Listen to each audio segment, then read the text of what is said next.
Going on? Ooh.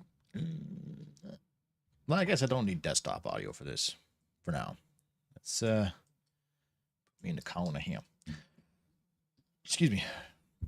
What's going on, boys? Yeah. I've been watching a lot of tier lists. I'm sure a lot of us are fans of top tens and tier list videos. So I thought, hey, why not make one of our own? I made one. The second video I ever did on this channel was a tier list video of the units in Kingdom Under Fire. And you know what? More people watched that than I expected. So we let's do a definitive, like the legal tier list for the Warcraft 2 campaign missions. Now we had to take in, so I've made a few categories here, but we can discuss this with you guys. I can change them up if we want before. I'll do like an intro because maybe I'll make a video and just put it on the channel. I don't know, maybe kind of fun. So let's do a little preamble there just to kind of talk about the levels first, and then I just fancy playing the campaign. I haven't played the campaign casually in a long time. So after we do this tier list, we'll take a quick break and then I'll come back, and I kind of want to just play through the Orc campaign of the expansion, just because why not? On the remaster too. So yeah, I always like talking about these kind of things, and tier lists are kind of fun, and it's involved. It gets you guys involved too. So for the categories, I might take one out because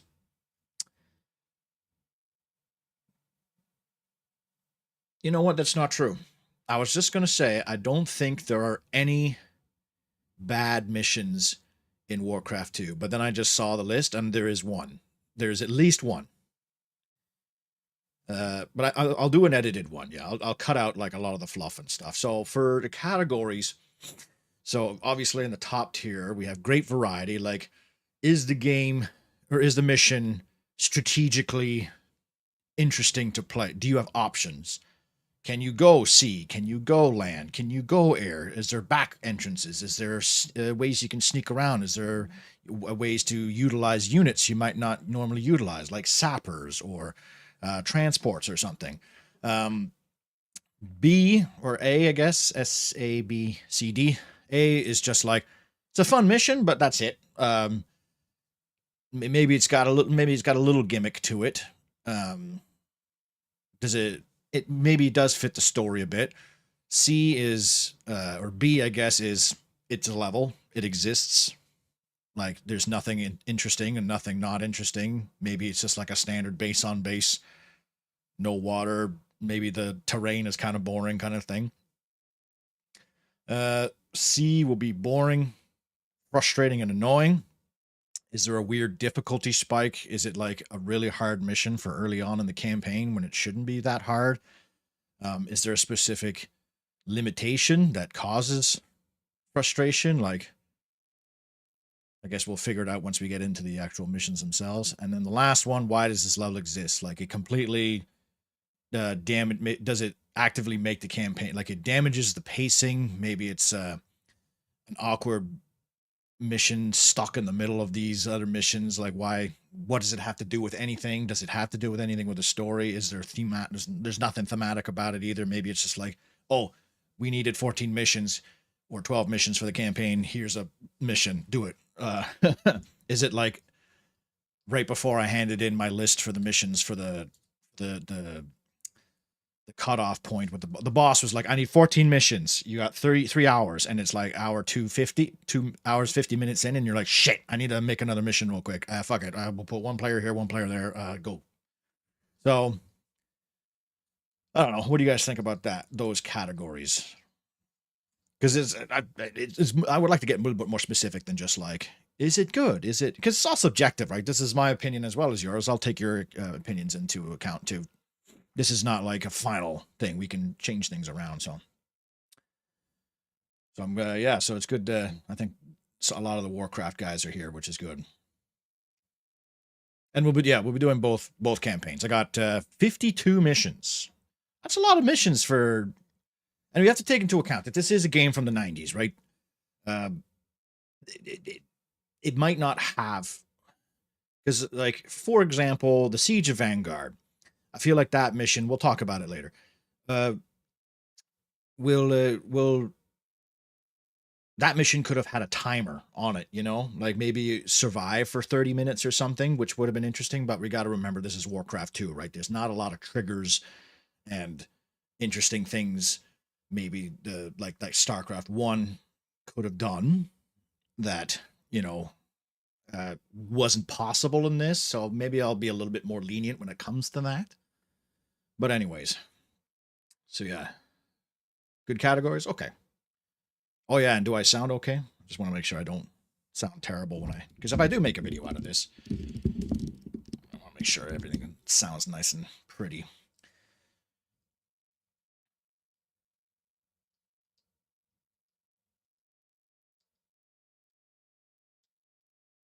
You don't want to be a Warcraft guy? I think I've kind of like cornered myself into being a Warcraft guy. I'm sure, Danny, you probably have some good input on these too.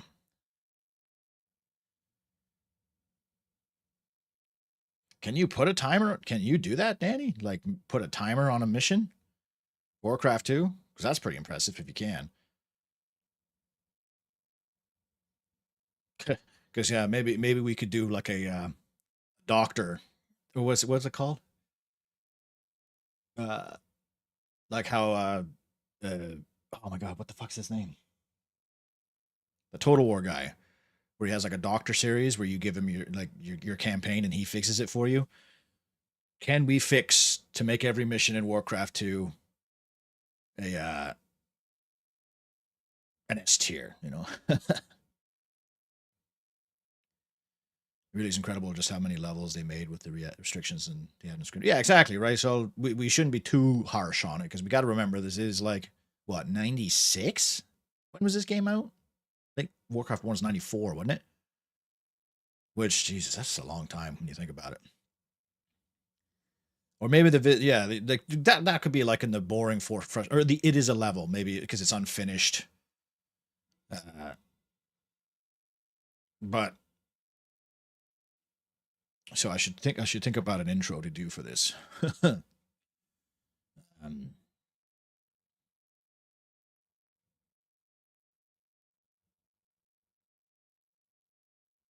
Okay, well, if everything looks good. Missions against the Cool Trust Navy having no ships and spamming griffins. Don't worry, Giggles. We'll get to that because that's definitely on my mind when it comes to that. That's where the thematic thing comes into effect. That's a perfect example, Giggles. Like, you're fighting the Cool Terran Navy and they don't make ships. It's like, what? So that I could put into, maybe I'll add in boring counter thematic. Does that make sense? It was only a year after Warcraft. When you think about that, that's crazy. When you think about that, like how well. Also, I have so we'll do this as well. There, so you can see the actual map. So when we talk about it, we'll do this. We'll bring up the map so you guys can see it and we can discuss it from there. Now, this is just on Wildpedia, and not a lot of some of the missions, the terrain is wrong, so we'll just have to deal with that as it will. Okay.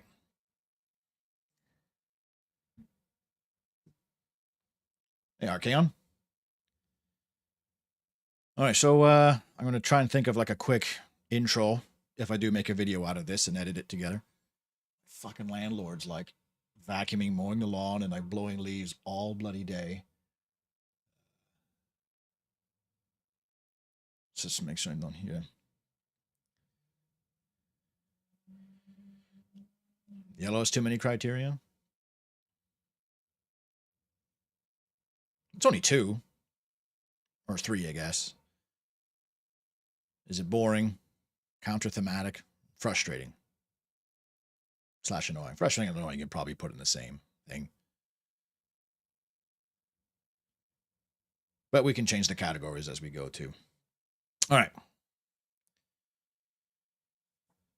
Hey guys, Admiralty here. I've been recently watching a lot of tier list videos, and I'm sure a lot of us like the old top 10 videos and go through that rabbit hole. So I thought, let's do one. I've done one in my channel already. The second video I ever uploaded as Admiralty, and that's Kingdom Under Fire tier list for the units. And a surprising amount of people watch it. So let's do another one for Warcraft 2, something I think I know decently well, having all my challenge run videos on it. So we're going to rank every mission in the Warcraft 2 campaign based on these categories that we've kind of decided as a group, but we can change it as it goes along if something interesting happens. So for, I guess, your S tier, you'd have great variety, thematic, and good challenge. Like, is it good for the story of the game? Does it have a lot of variety in the actual strategic parts? It's a strategy game, right? Can you do multiple things? Can you utilize units you might not normally utilize? Are there secret entrances or flanking maneuvers? Can you use all three of the combat areas? Can you use sea, air, land, that kind of thing?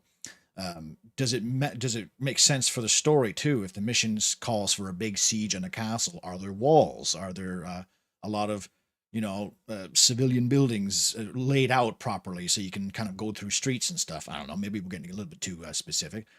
It will be fun and somewhat interesting. So it's a solid level. You enjoy it. You don't necessarily look forward to playing it when you go through the campaign, but maybe it has a couple little gimmicks to it. Maybe the map looks interesting or has an interesting tile set. B will be, it's a level. Clearly maybe it's a kind of thing where the devs were like, we just need to fill in a blank spot here. Here's a base, go fight kind of thing. Maybe there's maybe the layout of the land is boring. Maybe the tile set's repetitive or something.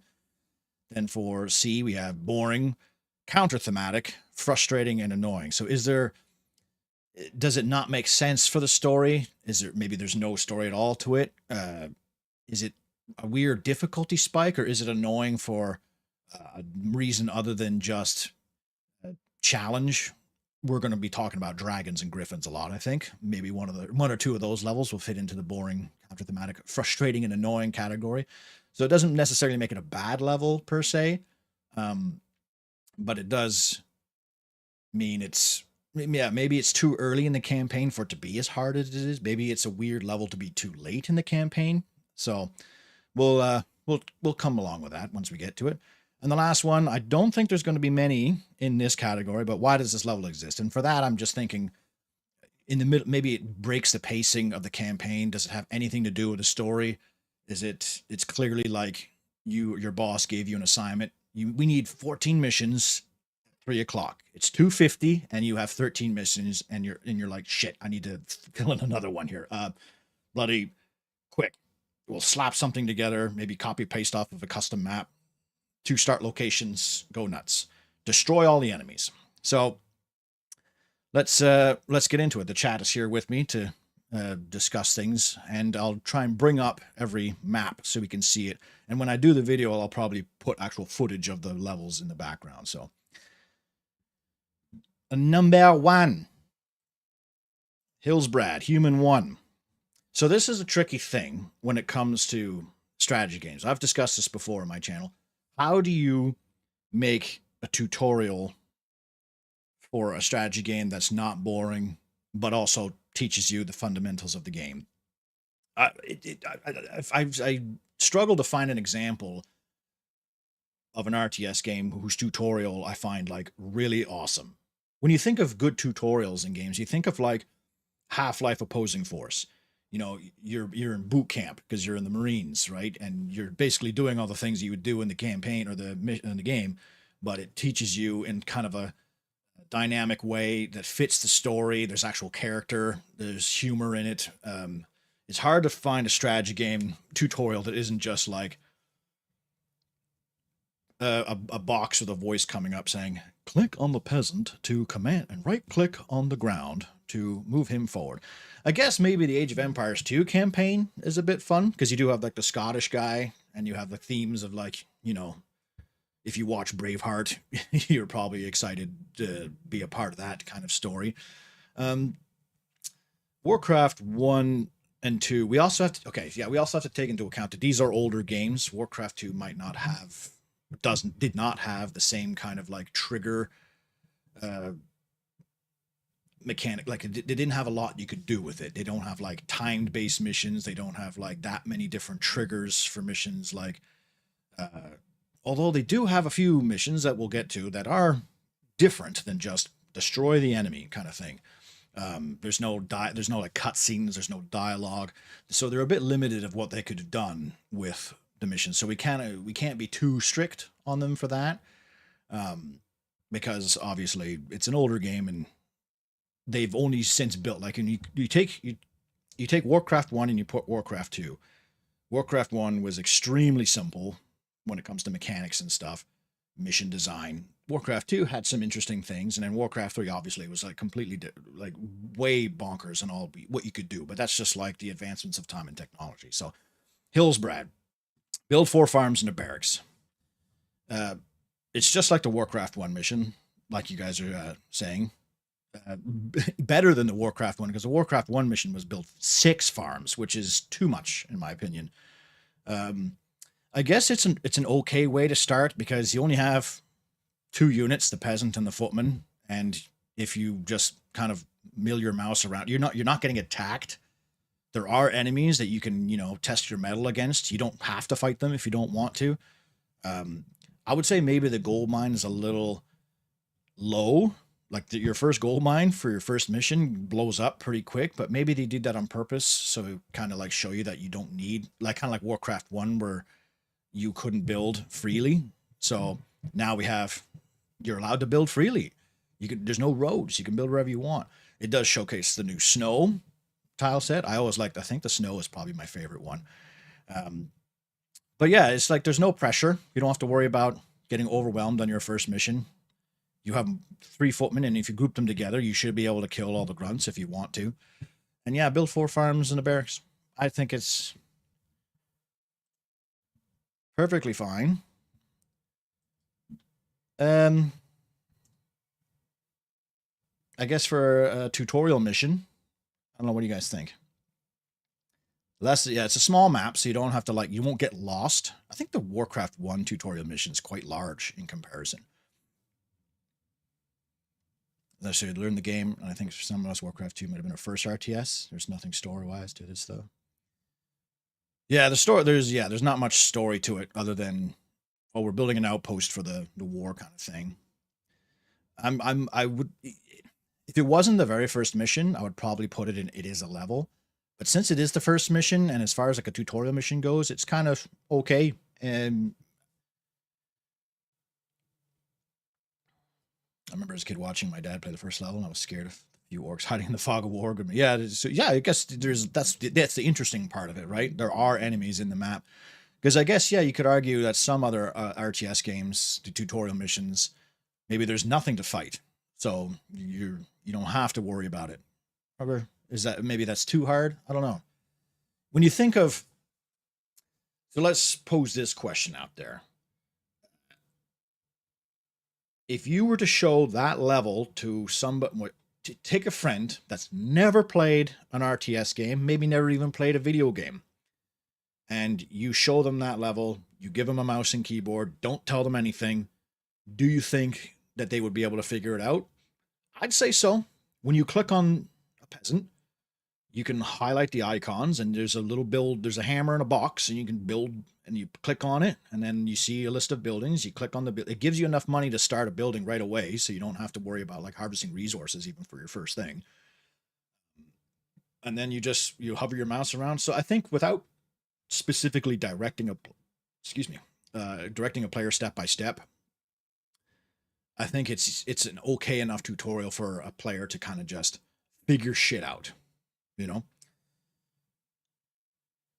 Orc level 1 are really hard to evaluate because modern strategy games can get away with assuming everybody knows how you select units. True, yeah, and that's what I mean. Like, for that point, if you've never played an RTS before, could you figure it out with this? I'd say you probably could. I'm going to give human beings, the benefit of the doubt. I figured it out when I was a kid, right? I was like 5 years old when I played this. And yes, my dad probably helped, but yeah. But they don't attack you, Giggles. Yeah, I think in Warcraft 1 they do. If you take your time in Warcraft 1, don't the orcs eventually attack you one at a time? Or am I thinking to the second level? I think in RTS games, earlier missions are generally more boring as you have less tech and unit variety, therefore less tactical variety. But I think that's the beauty of all the Blizzard RTS games.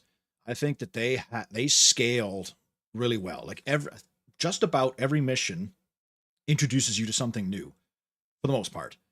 So like the second mission you get archers, the third mission you get ships, the fourth mission you get uh, ballistas. You know, so like every mission you kind of get something new, so you can go like, okay, I know what I'm doing. All right, I know if I make footmen and if I make archers, I can attack things.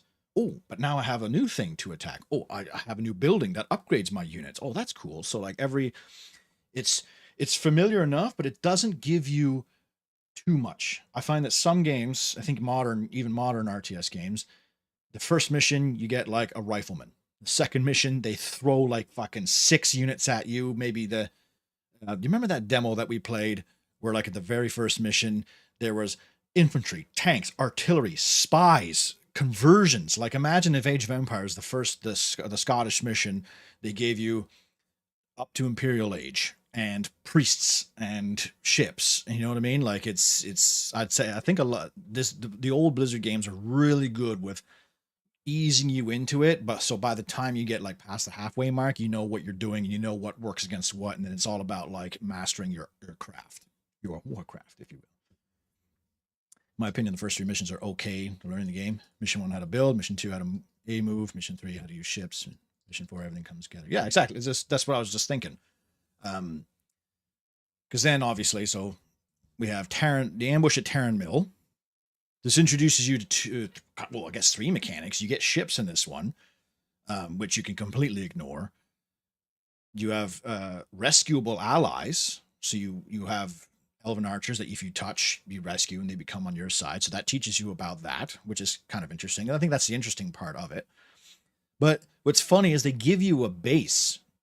And I guess they did that because they're like, well, I mean, the first mission they give you base. Why would we give you a no build mission on your second mission? I don't know. Like building, it is completely unnecessary. You have so many units that you can just walk through this mission, which I guess is a good thing. It's the second mission. The orcs don't attack into the second mission. Oh, okay. Maybe I was thinking something else for the first mission then. Flashbacks to Man of Babylon from Age 1 Part 1. Yeah, if you chose that campaign first, yeah. Recently, you were playing the first mission of Warcraft 1 and 2, remastered War 1 Gus and War Gus. But I haven't played the later missions recently. Well, we're going to play some tonight, I think. So yeah, Ambush at Terran Mill. I would also say that this is fun and somewhat interesting. It introduces you to destroyers. So it shows you that you have a navy. A navy is a thing in this game. So if you were just fresh off Warcraft 1, that probably blew your fucking mind. When the second mission of the game, there's boats all of a sudden. Oh shit! You might not have even realized. I know the cover has like a pirate, 2 guys dressed as pirates. It's called Tides of Darkness, but 5-year-old me was probably like, huh? So I think it's interesting enough. You have ships and rescuable allies, which is always interesting. You know, you see a prison, you break the wall and walls. There's walls, and the enemy has a tower. And I believe in the original DOS version, although I might be just Mandela affecting here. I could have sworn, and correct me if I'm wrong, I could have sworn that the orcs upgrade that tower into a guard tower if you take too long. I don't know how they would, because they don't have a lumber mill. Because they remember the AI in this game follows the rules, right? So they can't just like magically transform towers unless maybe it started as a guard tower in the original Warcraft 2. But I think I might be just making that up in my head. And yeah, when you destroy the tower, all the other enemies aggro. I think did they fix that in the remaster? I can't remember now. This is a good mission. I do like it. Would you believe I actually got stuck on it for some time? This is before I learned English and hadn't put together what I needed to do. Well, that's what I mean. So, like, yeah, you could get stuck, but I mean, the enemy doesn't attack you, so you don't have to worry about like losing. Remember, Grant lost on the first mission of Warcraft 1. So that's kind of telling it how the difficulty isn't as mastered. Excuse me. My phone to silent. I don't think it's. I don't want to say I don't think it's possible, because obviously it could be that you could lose any of these missions, really, unless you went out of your way to lose them. So yeah, Ambush at Terran Mill, I think I'm happy with. Fun and somewhat interesting. Obviously, since these are earlier missions, I'm giving them a little bit more leeway. If this was like a mission 5, I'd be like, oh, fuck. All right. South Shore. Now, I'll be honest. South Shore is not that interesting. I think it's a little too indulgent. Build 4 oil platforms. That's a lot of... Oil platforms are expensive. They're slow as a hell to build. And there's nothing else going on. Like, again, the enemy doesn't attack you, so you can just sit in your base. I mean, there's 4 enemies on your island. I mean, this level teaches you how to blow up seals, which I guess is something. If you click on them a lot, they explode. Oh my god. Forgot I had that on too. Anyways, for a whole mission, so the Chronicles of the Second War guys did something clever. I think that what they did was they combined all 3 tutorial missions into one, or all 4, if you will. And I think that this could have been included in Ambush at Terran Mill. You could have had that one mission. Rescue the elves, and after rescuing them, you learn how to build ships. And because why else, like, having a base on the second mission is strange, right? How you don't need to build a single thing in that mission. I think this mission could have been included in the second mission. That's what I would argue. And the fact that you need to, the only good thing they do, though, is they teach you to destroy enemy oil platforms. What I would say for this mission is build 2 oil platforms. If you're going to keep it an entire mission by itself, I would say capture 2 oil platforms. So you build the first one, you learn that it teaches you how to harvest oil to build your ships. And in order to get a second one, it teaches you that you can destroy enemies and you get the oil from them. So you can, like, build on their spots. That's what my argument would be. But I'm curious to see what you guys think about it. Because it's just it's a really slow level, especially for after you've just done 2 tutorial levels. Maybe if the enemies occasionally sent a destroyer your way. I mean, they have a shipyard, but they never build anything.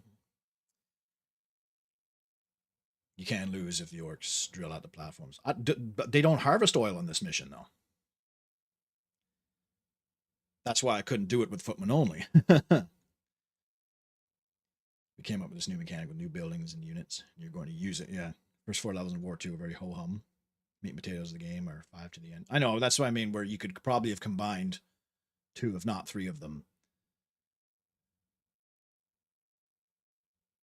You got a family dinner right now? Well, tell your family they're not important. Warcraft 2 is important.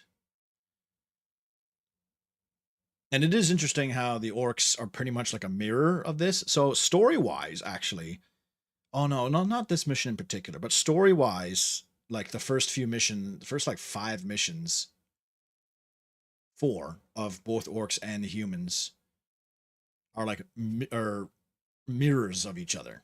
So, like, what you're accomplishing in the orc campaign, you're actually fighting against in the human campaign. We'll get to that when we get to, like, Tolbarad. So for South Shore, I'm going to put that boring.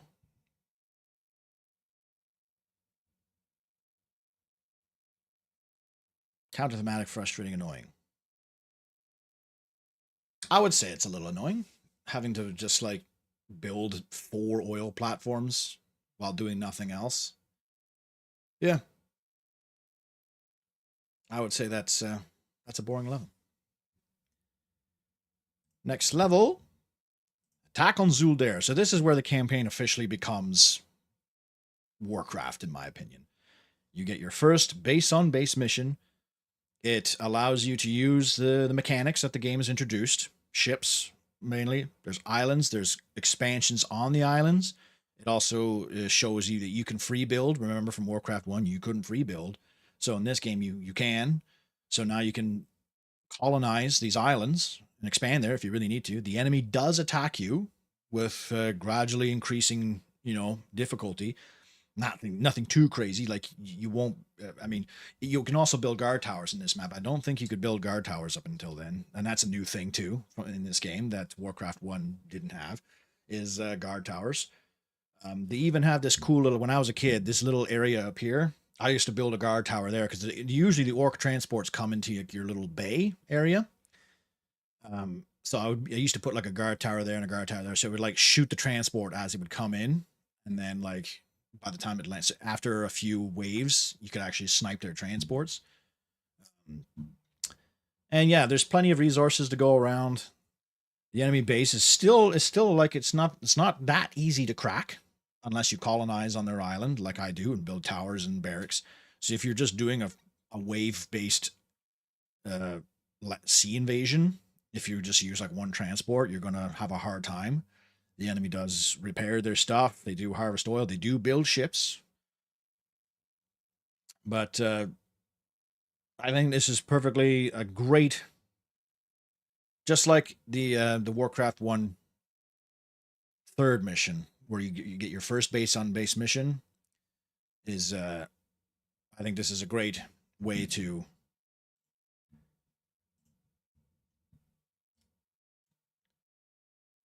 introduce to the whole. This is Warcraft. This is Warcraft 2. That mission is perfectly attuned to what Warcraft 2 is. A land, sea. I mean, you guess you don't have airs, but don't worry about that because it's too early.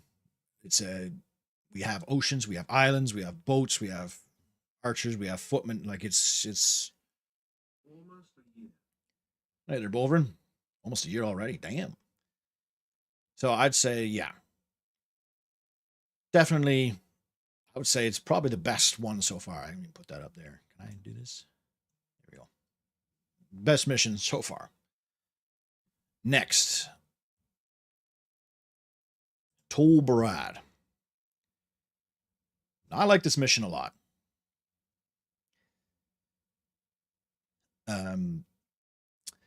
This mission, it's basically Zul'Dare, but you get a new tile set. So you get the Wasteland tile set, and you have an ally that actually moves and behaves, which is pretty crazy when you think about it, because Warcraft 1 didn't have more than 2 players. So there's another player that's actively doing stuff. They'll repair buildings. They don't train units, unfortunately, but they will build farms if they run out of population. When I was a kid, I used to rescue and then also, yeah, the castle starts under siege, so it's very thematic. It even says in the description, the briefing, that, we have to save our allies. You can, if you do save the barracks, I always make it like an objective of mine, because you normally, casually, I would say you probably wouldn't make it in time because you're too busy trying to control your stuff. But the orcs will eventually break through and kill the base if you do take too long. But if you don't, they will repair the barracks. They will harvest resources. Unfortunately, like I said, they don't do anything else because they're set to passive. I thought it would be really cool to have them, build stuff and fight with you, which would be a bit too ambitious, even though they do have mechanics like that in the game. When I went through and edited the campaign myself in the map editor, I set the Stromguard forces to Orc AI 4, because the orcs have a mirror of this mission where they are the Blacktooth orcs in the corner, and you have to attack Tol Barad. And you can set your allies to the enemy Stromguard forces AI in that game, and they actually will build transports. They will load them up and they will send them to you because they think you're the enemy. So it's really cool. You could fix this mission to have the Stromguard forces actually do something on their own, which is pretty cool. And then You have the choice, and that's the thing. You have the choice. You can completely ignore red and let them do their own thing. Maybe they just let them be an independent nation all to themselves. There's 2 other islands that you can colonize, and there's gold there, and you can use that to launch attacks on the Blacktooth Orcs. You can set up ballistas here, and I think you can reach their guard tower from this island if you really wanted to. And the orcs have they introduced ogres. This is the first time you see ogres. So honestly, where's the X here? I think this is our first S tier mission. I don't know what you guys think.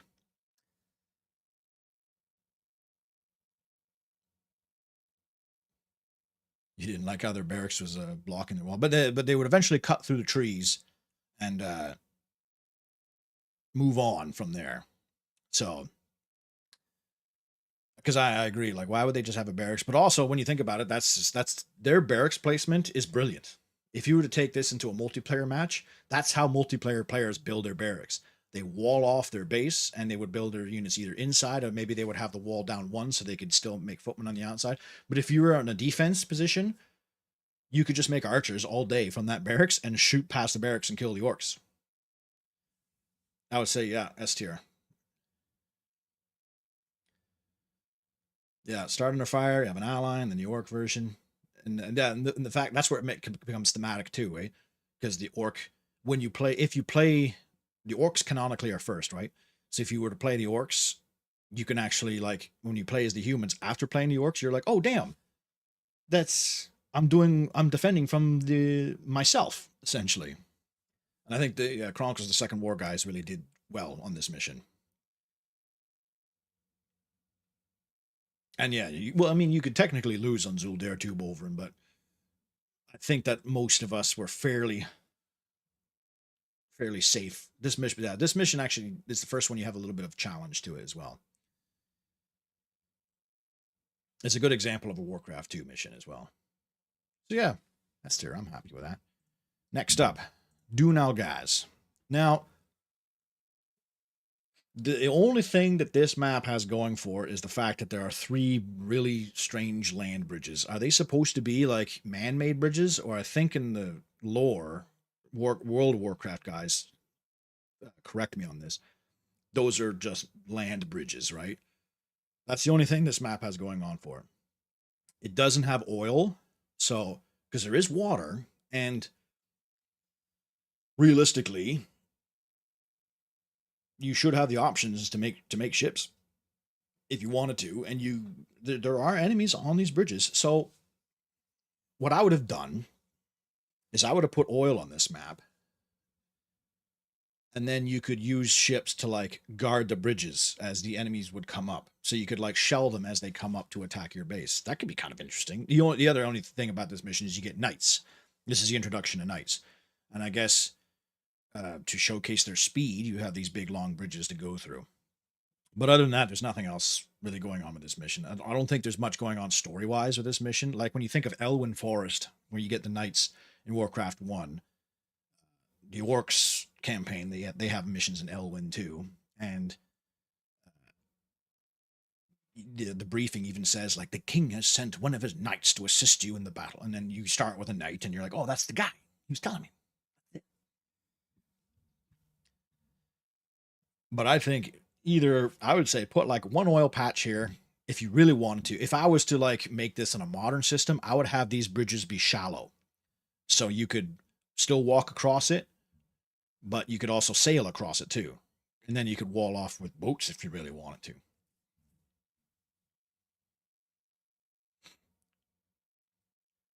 Love doing all guys. If you look at the Work 2 map, you can see them. Love making that connection as a 5-year-old kid. Yeah. The 3 bridges are weird. I get that you have to multiple angles to attack, but still looks silly. There's a better way to do it. Yeah, so I would say I would put this in, it is a level. Like, it's not actively, like, when I play it, I'm just like, oh, we're on Dun Algaz. That's right, shit. Like, I'm not like, oh, Dun Algaz. Because it is just a standard macro mission. There you got multiple gold. The enemies attack. They don't really attack with anything too crazy. You get knights, and they do have those bridges. If they had like no bridges, I would almost put this in why does this level exist other than to just fill time.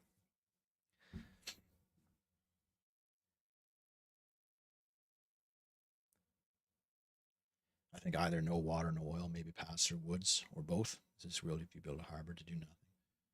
That's what I mean. So if there was oil on that map, you could build a harbor and ships. But that's the thing. You don't have to if you don't want to. That's where the whole. That's what I like about a lot of these missions is you have that option.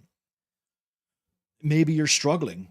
Maybe you don't really know how to build towers in a proper way, but you've just played 2 missions where you made ships. Oh, I know that ships can shoot cannons at enemies. Let's build ships and guard the bridges. I mean, they're bridges, right?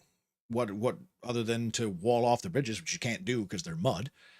Building tower or building ships would be a good way. I would, if this was a real war, I would put a, and there was an easy way to access the in betweens of those bridges. Like if they were shallows, I'd put some ships in there. But yeah, I think it's a mid tier map.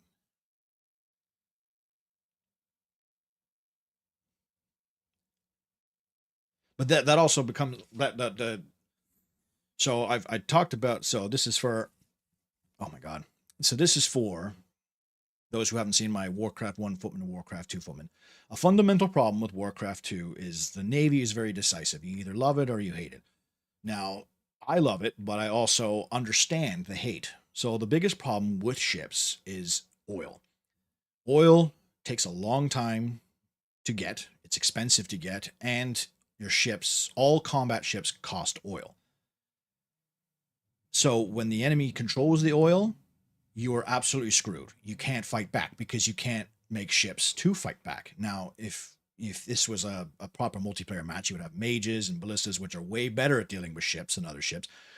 The other problem is there's no real reason to make a navy other than to fight another navy. Most multiplayer match, yes, they make a juggernaut or a battleship or two, but usually they'll just, if there is water and they need to cross it, they'll just build transports and send them on their way. My solution to this problem is either get rid of oil altogether or make oil give you gold. That would promote players to expand to the sea in order to harvest gold to fund their armies. And then it would promote the other players to expand the sea to prevent that expansion. So you have the option of either expanding on land. Maybe you don't have any gold mines left on land. If you expand the sea and oil gives you gold, it gives you a reason to go to sea and then make ships. Because the other problem is once you have ships and you've defeated the enemy navy, they don't do anything. They just sit on the water, staring at the enemies, going. It's that meme that I used in my very first video of Family Guy when Aquaman is seeing a woman getting attacked on the beach, and he's just floating in the water, going, "Hey, you better not come in the water, else I'm gonna get you." And he throws I think he throws a fish at them, and goes, "If you don't like fish, you're gonna hate what I just did." That's what the ships do in this game. They kind of just sit at the sea and just like bob around as the enemies just. And so then you can have stalemates, right? So that would be my solution to that and that mission. And so since there's oil, if that mission had no oil, then you could go ships. You could make as many ships as you wanted to because there's no oil. But that's the thing. Anyways.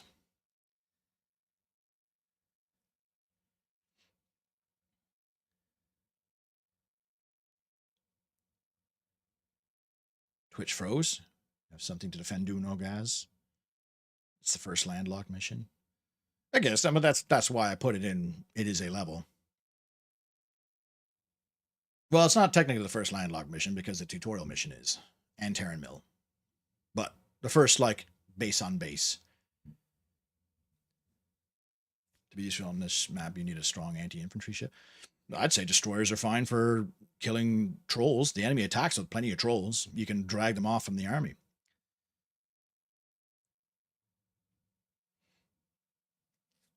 You can add something like that. A building that exchanges oil for gold. Well, yeah, I don't think you'd have to just do it like exchange it. Just make oil give you gold and take all the oil costs away from ships because ships cost a lot of oil and oil is really slow to gather. And it's really clunky because even tankers are really big, fat boys. and they constantly get stuck. The AI constantly gets stuck, and then they stop making ships because they can't get oil because all their ships are butt fucking their shipyard, and then all their tankers get stuck trying to come in, so they stop. And then you basically just have a big mosh pit of enemy ships that you can just use one blizzard on and kill them all. All right. Grim Batal. So this is a quite a unique mission in that it's a no build mixed with build. Say that again because my neighbor just dropped something on the floor. Why is he so active today? It's Sunday. He should be chilling. So this is a no build followed by a build followed by a search and destroy mission. I say it's a little clunky, but it's definitely interesting. You start with a force. Now you can either just flee to the sea right away and cross the channel, or if you want to explore the first area, you get rewarded for exploring by capturing enemy catapults. It's cool because they're orc catapults too, so you actually feel like you're capturing their stuff and like using it for your own, which was a proper strategy back in the day of capturing enemy cannons and stuff. Maybe instead of oil, they could be shipwreck sites. You're salvaging the treasure from the ship. I think Age of Empires 2 does that, right? New Jersey shipwrecks were big business. Oh, yeah. First part's fun, second part's redundant. Game over. It's over after that. Destroying black. Tail's just inactive. Yeah. Mission where you can get catapults as a human. It amazes me. Yeah, right? So, like, it's thematic in that sense where you're capturing enemy stuff and using it. So it's like a scrappy mission. Like, you really feel like a commando squad when you think about it. Because you're sneaking in, assuming you're sneaking in. There's some enemy guards. There's some catapults chilling behind walls. You capture their tech and use it to siege their tower. So like you actually have use of the catapults. But once you kill black, the mission grinds to a halt because you have assumedly a decent amount of units left, and there's nothing to do with them anymore. They just sit there and take population, and you only get 3 peasants. And you start with very low resources. So you have to build, I think you only have enough resources for 1 town hall and 1 farm, I think. So you sit there and you're just sitting in this new base, just building a farm, build another farm, build another farm, build 1 peasant, build another farm. Luckily, you don't have to go on land on the enemy. You just have to kill their refineries. If you had to make landfall again, I would probably put this in frustrating because you would have to. That's a lot of island hopping, especially when you can't bring your transports. So I have a solution to that issue. I think this should be water right here. There is a problem where if you're not paying attention, you might send your transports in here and get annihilated by these orcs here. But I guess that's just the learning process. You go, oh, I shouldn't go there now. Let's reload the mission. Luckily, it's not, you're probably not losing that much time. If this was water, you could bring your transports from the start and bring them up to help you doing land invasions. The fact that these 2 transports just kind of sit there, and if you're like me when I was a kid and didn't like losing anything, you don't like Cortez your stuff. Now when you play it casually, you just kill all your own units and sink your own transports, and then you get the food. But I think the start isn't slow. I'd say the middle is slow. The beginning is okay. You're doing a commando raid, you're sieging a little walled area, you're blowing up the black base. The middle grinds to a complete halt. And then the third part is okay. You get battleships, which is pretty badass, actually. Battleships are really cool. And you got plenty of enemy boats to kill. The enemy doesn't attack you, which I guess is a good thing because you basically are starting a colony from scratch. And so this is a weird one because it's got a lot of interesting things. Like it's somewhat interesting, but I don't know if I would call it that fun. That's a tough one. So maybe I would put it in. It is a level, but I'd put it at least on the top because it is trying to do. That's too bad because there is a lot of interesting things that this level does. It introduces you to like no builds mixed with search and destroy. There's rescuable enemy stuff. Hmm. Yeah, Stefan, if they had like an orc farm that you could capture too to help speed things up. So yeah, I would say make that middle part water, that little cliff area, turn that into water, or maybe have like rescuable enemy farms even inside the black base. You know, they wouldn't have to be black. You could just make them any color. But then you could actually feel like you're capturing, like kind of like Command and Conquer, where you're using an engineer, like you're capturing their stuff and using it against them. Honestly, if you were to even have you actually capture the orc base and just like build orc stuff, that could be cool too. But that's way later on down the road. Like for this mission is in the strategy, in the writing the strategy guide. They spot the cat as the strategy guide is truly well made. Oh yeah. Well, that guy just made videos of like beating the campaign using the strategy guide. Those are fun videos. But yeah, you could argue, like you said, Bolrin, that the middle is a breather, and luckily you don't get attacked, so you have all the time in the world to build up again if you wanted to. But it does kill the momentum. I think it does kill the pacing a little bit. If the game had the same tech as StarCraft, they could have you had your transport ships simply leave the map. That's true too. Yeah, if they had the tech, right? Hmm. I'd say it's ambitious. It's ambitious, but they yeah. Well, I'll leave it in it as a level for now because I guess the balancing of like the interesting things are introduced and the boringness of what they introduce kind of evens out. So boom, we'll leave it at that. It is a level.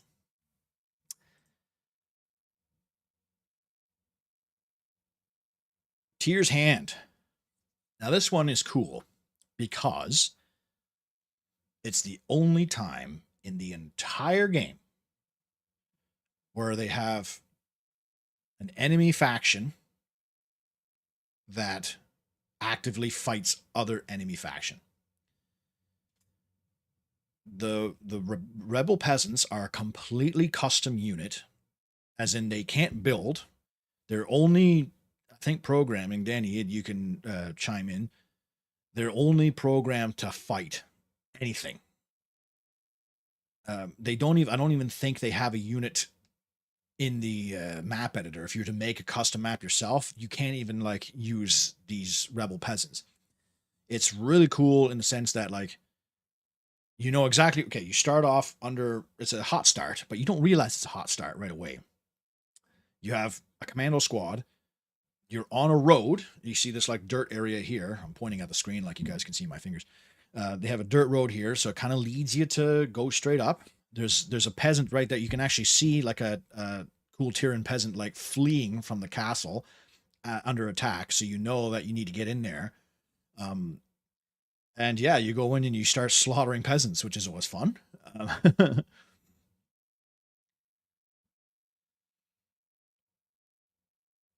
You'd put in the fun tier. I don't know. I think it's I don't know, I think the pacing issues on that last mission are a bit much for me.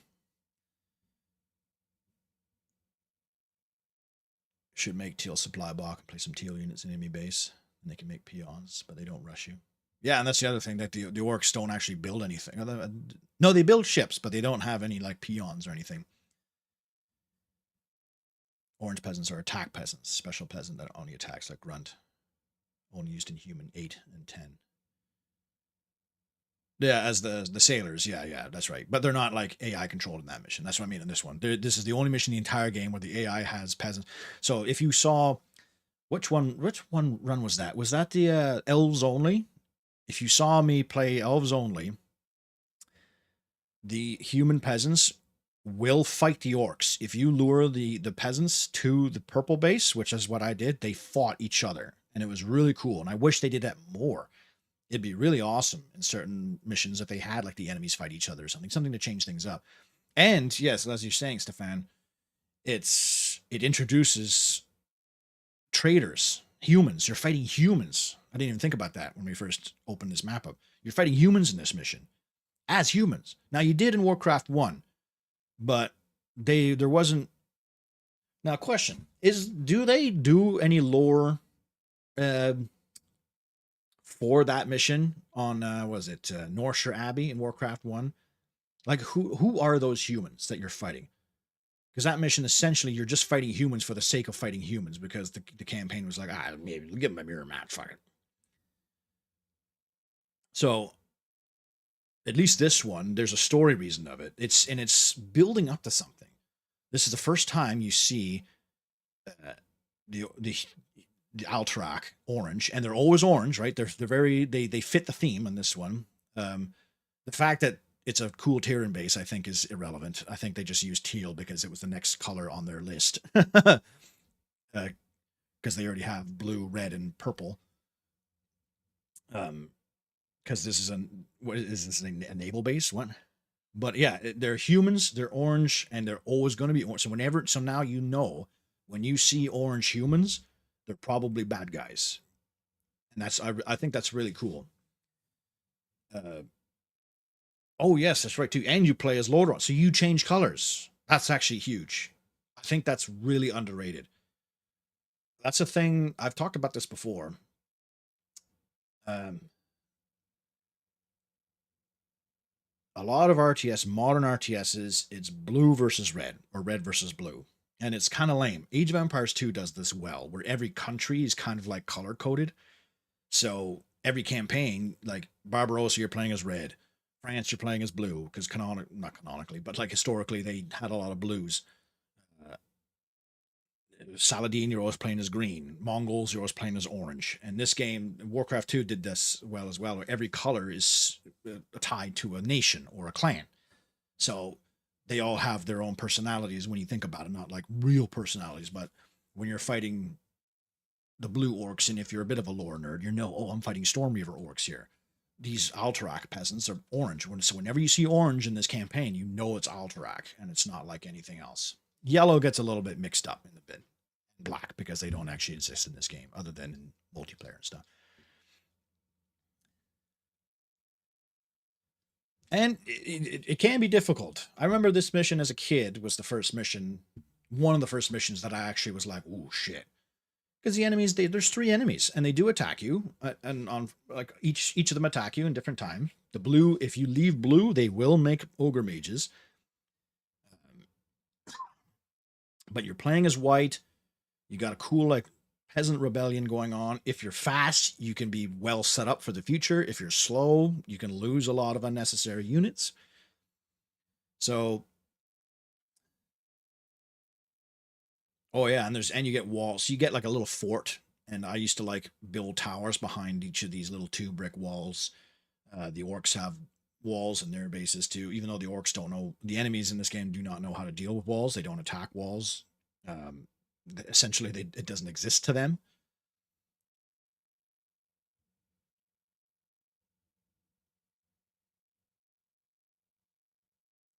But I think it is a bit of a difficulty spike. And you unlock paladins. That's right. Yeah. You get paladins. And I think that it's the mission objective, right? To build a castle. You don't have to build paladins, but I think the objective is to build a castle, isn't it? Build a castle and destroy your enemies. So it's one of the first build requirement missions where you need to do something other than just kill the enemies or touch this thing or yeah, not even. And healing is awesome in single player, yeah. And the fact that you don't have to build clerics to heal, like it's your combat units, but the micro is a lot in this game for healing and bloodlust, but mostly for healing. So yeah, I'd say it's safe. Put that nest here. It's really cool. There's a lot going on. And I'd say it's a good challenge. I wouldn't say it's too hard. I mean, I can blow through this map with the starting force just about, other than the blue base. You can kill red and purple with your starting force in this game. But yeah, I'd say it's damn cool. It introduces a lot of story elements to it. You got traitor humans. You got a rebellion. You got your allies getting fought by other guys. There's 3 distinct orcs. I think they all attack you with kind of different stuff too, like purple or blue attacks with ogres and purple attacks with grunts and catapults and stuff. Okay, leave it there. Battle of Daramir. This one is weird. This one's weird.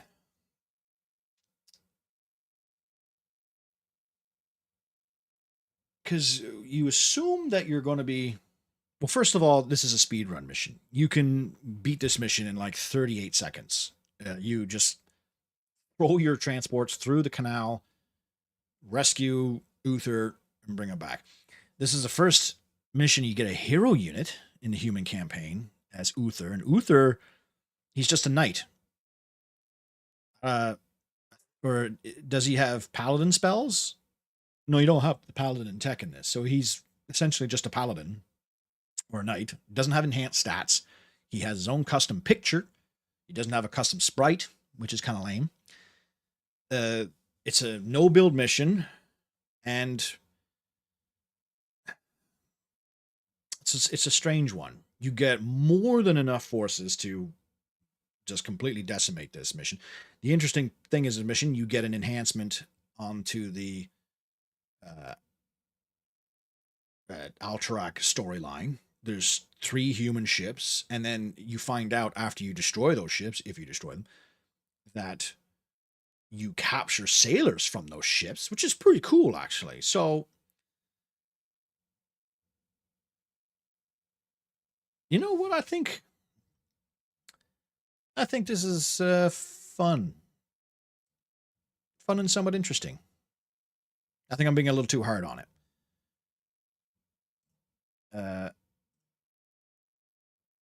Because you get a big army, you get a lot of ships. You can shell the enemy towers, you can blow up their ships, you can land on their base and kill their units if you want to. You don't have to do it.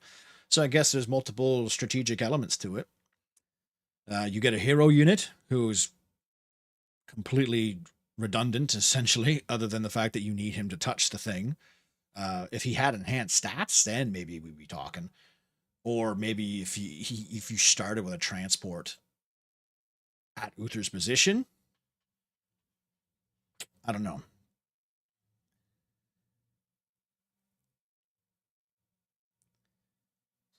Not exactly who the humans are supposed to be, but I think who they become in World of Warcraft is the Syndicate. Well, didn't they have like builders who were rebuilding New Stormwind or something get fucked over on their paychecks, so they formed the Defias Brotherhood or something? Really sad in Warcraft 3 dropped the color factions. Humans are always blue, you're always red as well. Yeah. And I guess in Warcraft 3 you could argue that you are playing as like Blackrock, like Thrall's Blackrock orcs or whatever. Well, Philip, you play as purple when you play as the War Song. And you do Uther is always white or like light blue or whatever. Although when you play as the Night Elves, you are blue. When you play as the humans, you are blue, and the undead you play as purple. So I don't know. Maybe Warcraft 3 is not the best example of that, but Age of Empires 3 and 4 are really bad for that. Everything is blue. You are always blue, and the enemy is always red, which is a shame, because especially in those kind of games with all the different nations and all the different areas. But that they're like those are just the 2 big examples I can think of. Even Age of Mythology too. Age of Mythology are always blue. A lot of modern RTS games are always blue, or like at least in StarCraft 2, which you do always play as blue, or Zerg you're always purple, and I think in Protoss you're blue again. At least in StarCraft 2, you have the option to change your own colors in the menu, which I always thought was kind of cool. So if you don't like the color, you can make it your own. You can choose you can change the vibrancy of the colors too, which is always kind of cool. So you can be like super blue, or you could be pink if you wanted to. But yeah, I think this mission, as far as no build missions go, it's all right. Prisoners. I don't like this mission. I think it's unnecessarily long, especially if you do it the way the game intends you to do it. So in this mission, you need to rescue, well, not rescue, but transport the sailors from the Alterac ships that you sank back to your main base. In order to do this, you need to land ships on an island, kill the red base, build more ships on that base, on the south of that base, and then fight through this gauntlet of cannon towers. Now, you can simply launch your transport and not have a care in the world, put a peasant in it, land it on the prison, repair it, and bring it home. But if you were playing this for the first time or casually, you would probably assume that you would want to destroy all the cannon towers. There are what? 6, 8, 10, 12, 14. There's 16 cannon towers that you just have to slowly grind through. And if you're not great with micro, you're going to be losing ships, and then blue is attacking you the whole time. You can go and kill blue, and you probably should because he's got a gold mine on his island if you are to do the grind. I think this level is annoying. The whole fact that you need to build transports on your main base, land them, build an entirely new navy in the channel, build more transports, send them through, rescue the peasants, bring them in, land, pick them up, land. Like, there's a lot of steps to this. You think, yeah, Uther has a mana. Oh, no, I think Lothar's like that. Lothar has mana, but he has no spells. But, yeah, we'll get to that. Having to make a second harbor to run the gauntlet is stupid. I agree. I wholeheartedly agree. I would say if there is an access to the main water line somewhere, even if it's like, look at all this empty space too. That's the other thing. When you think about it, look at how much pointless space is taken up in this map. There's just nothing here. They even put sheep in there for whatever reason. I guess if you fly zeppelins over top, I don't know what you would put there other than just more mountains, but you could have just a forest there, or maybe even like some other orc buildings that you can't access. Excuse me.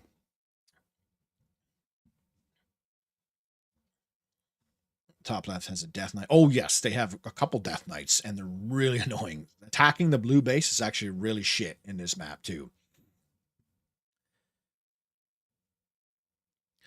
Yeah, you might. That's actually a good point. Maybe the Death Knight from this base should be in the red base as like a little, like a bit of a boss. You know what I mean? Lothar can learn spells, but never gets a mana bar. Oh, so it's the opposite. Uther has mana, but he has no spells research. Yeah. Also, it's strange this mission. The Tower Gauntlet. Well, like your base is supposed to be Stratholm, the Jewel Borderon, scouting the map. Machines just let you see a bad map. This is supposed to be Stratholm. Jesus, that makes things even more weird. The sheep have been there so long, there's no more grass. Yeah, the sheep should eventually die of starvation. That'd be kind of cool, actually. Yeah. So I'll be honest. I think that this mission goes in boring, counter-thematic, frustrating, and annoying. The only thematic thing they have going on is the fact that you're picking up the sailors. They should have called them sailors. That'd be even cooler. That the sailors, you are transporting them to your prison camp or your main capital or whatever. The Mandela memory that there should be more orc base on this map. Oh yeah, just like I was before.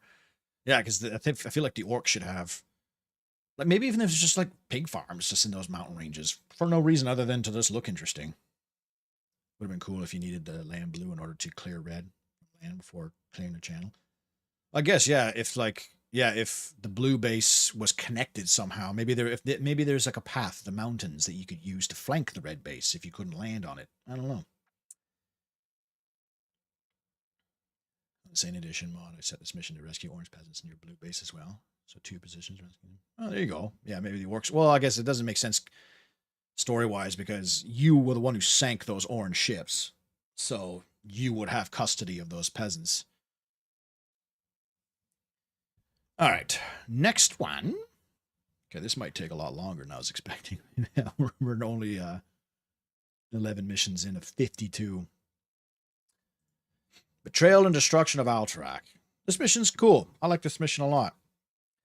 It's a pretty mission. Like, you're in a nice forest. There's sheep around. You can tell you're in human lands, right? You have you start with a pretty healthy force. You get a mage, a purple mage is your starting rescuable unit. He kind of acts as like a hero unit, I guess. And it's a good way to introduce them because you get just the one and they have the one spell. And you have to go north, rescue the peasants and more mages, and then finally take out the Alterac traders. And as a icing on top, there are orc units scattered throughout the human base to show that they are in league with each other. So you know that the orcs, you know that the Alterac, because maybe you'll feel bad if you're a kid about killing other humans. I don't know, but you see them hanging out with orcs in their base. You know they're up to no good. There's a dragon too that acts as a kind of like a semi-boss unit. And it's just a nice. Sometimes it's nice to have a good, like you have walls too, so it's like a castle on castle, uh, kick some ass mission. You get new tech. There is a bit of a no build to start, but you get more than enough. You get sappers in this mission too. I think this is the first time you get sappers, and it's cleverly designed when you think about it, because this orange prison camp has a walled off doorway. That's perfect sapper target right there. I feel like they did it on purpose, and that's a clever way to, without telling you, if you click on this button with the sapper and click on a target, they will go and explode on that target. It kind of like eases you into it. There's a road leading up to it too, so you're like, oh, there's maybe you experiment with a sapper, you blow up a tree by accident. You're like, oh, that seems like a good thing. Oh, there's a wall of enemy towers. I could either fight it or kill it with catapults or ballistas, sorry, or I could just pitch my sappers up there, blow the whole gate open, and then you can just flood in. It looks different when it's all open. Yeah, it is interesting to see it with no fog of war or anything, and everything's starting. Look at all the sheep. Remember my deathless when one of these sheep made its way up there and got killed by an enemy? So honestly, I'd say that's an S tier map. I like this map a lot. Made a lot of like 20 archers in that one shot every approaching enemy. Good times. Yeah. Well, I guess we could have said in Dune Algaz you get rangers in that mission too. Okay. Battle at Crestfall.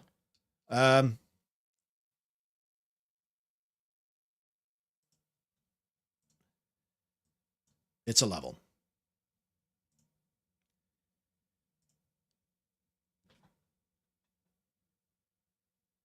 There's honestly not much else to say about this map. You don't need to kill the enemy base. The expansions are a little awkward.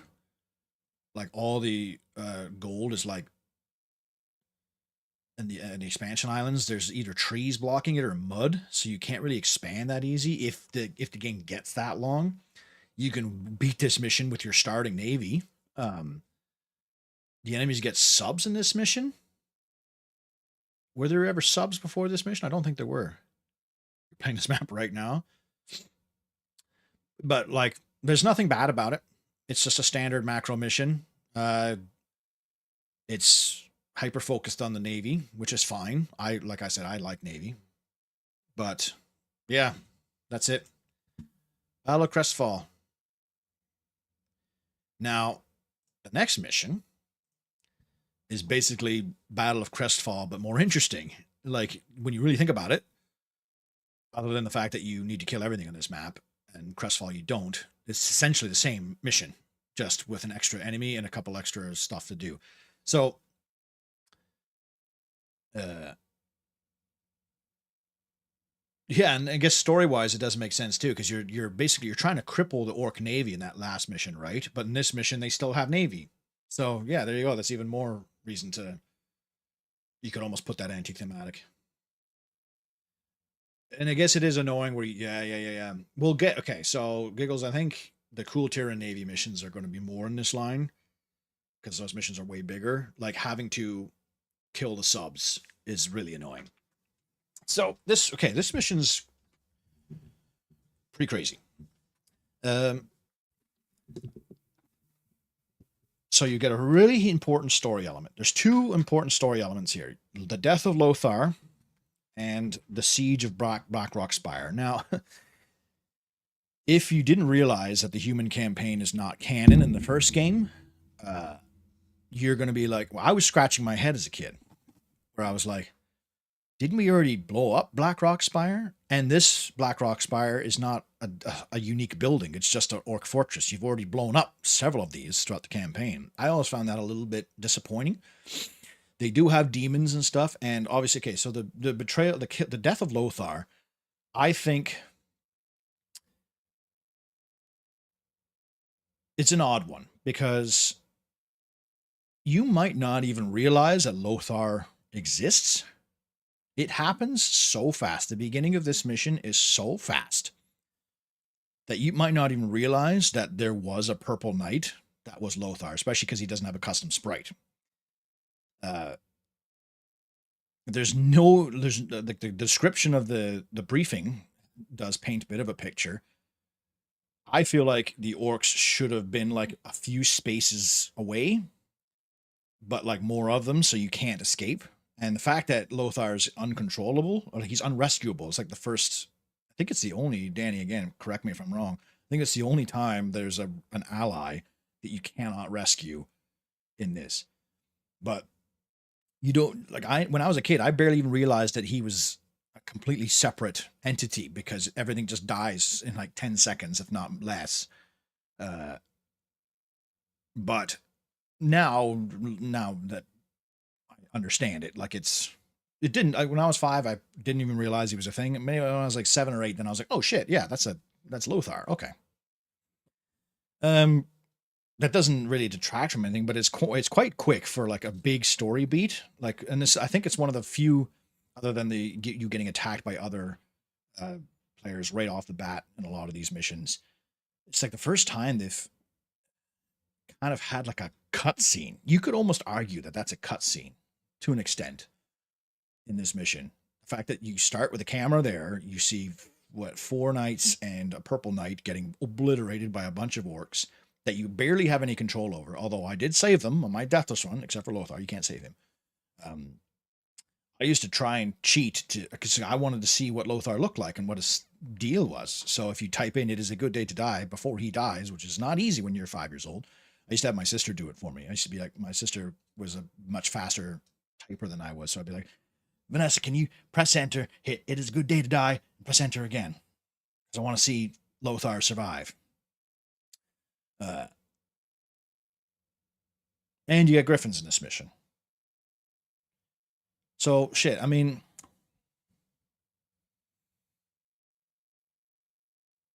there's plenty of expansions. The enemy doesn't make a navy. They do make transports. I feel like if they made navy and attacked you, maybe that'd be a bit more interesting. Your town hall is on the small islands, always exposed to a juggernaut. Oh yeah, like these expansion islands here. Yeah, there's a cool dragon roost island. Kind of feel, and there's an extra stronghold there, which is interesting. So there's like a dragon island in the middle.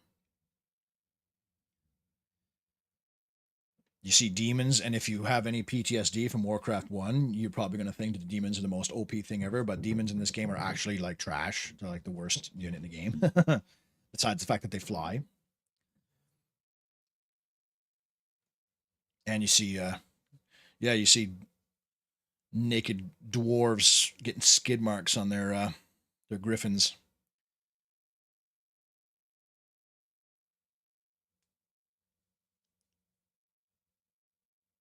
Oh, say the remnants in the Orcish fleet. Well, I guess that makes sense then. But the fact that they have shipyards, then they should just have like, well, I guess they would need them in order to make transports. But you sink all the transports. That's the whole point of the, was it Crestfall, is sinking the transports.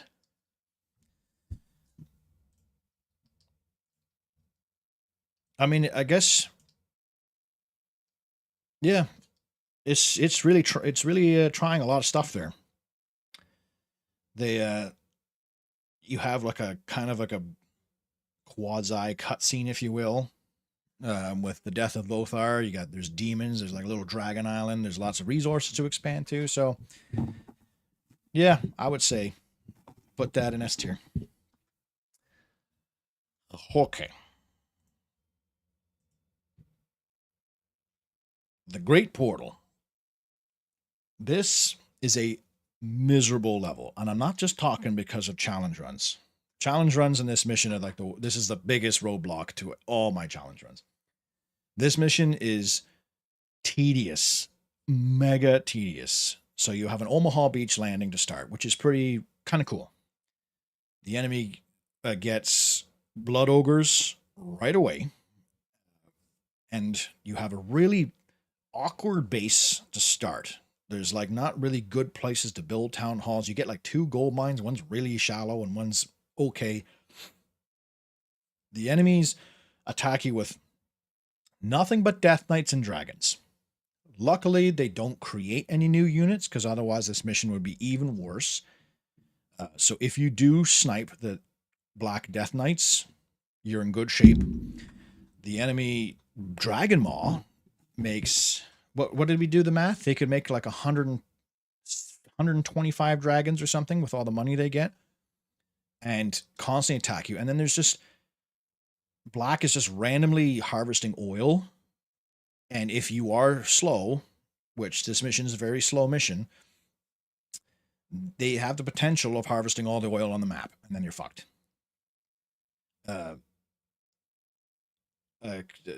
In order to get a healthy oil income, you need to use sappers to blow up mountains, unless you want to like proxy harvest oil from ages away. But then again, you don't really need to make combat ships. You just need enough oil to make a transport, and then you land here. So there are 3 layers of building shipyards or ship like landing force. So you have your first initial landing, then you have useless transports that are probably going to get sunk anyways from dragons. Then you have to build a second one. Then you have to transport to this or here. Then you have to build a third one in order to get to the island, in order to land on a bunch of Death Knights and demons. The enemy dragon. This mission should be difficult. It's the final mission, right? It should be difficult, but the scaling, this mission spikes on difficulty on a whole other level that doesn't really happen that often in this game. And I think the spike is really severe, especially for starting with borderline nothing. Like in order to, you have to start a base from scratch, and from that base, there's already blood ogres here. To make this mission a bit better, if the enemy didn't attack you with dragons for like 5 minutes, like give you 5 minutes to do something, to get a guard tower up.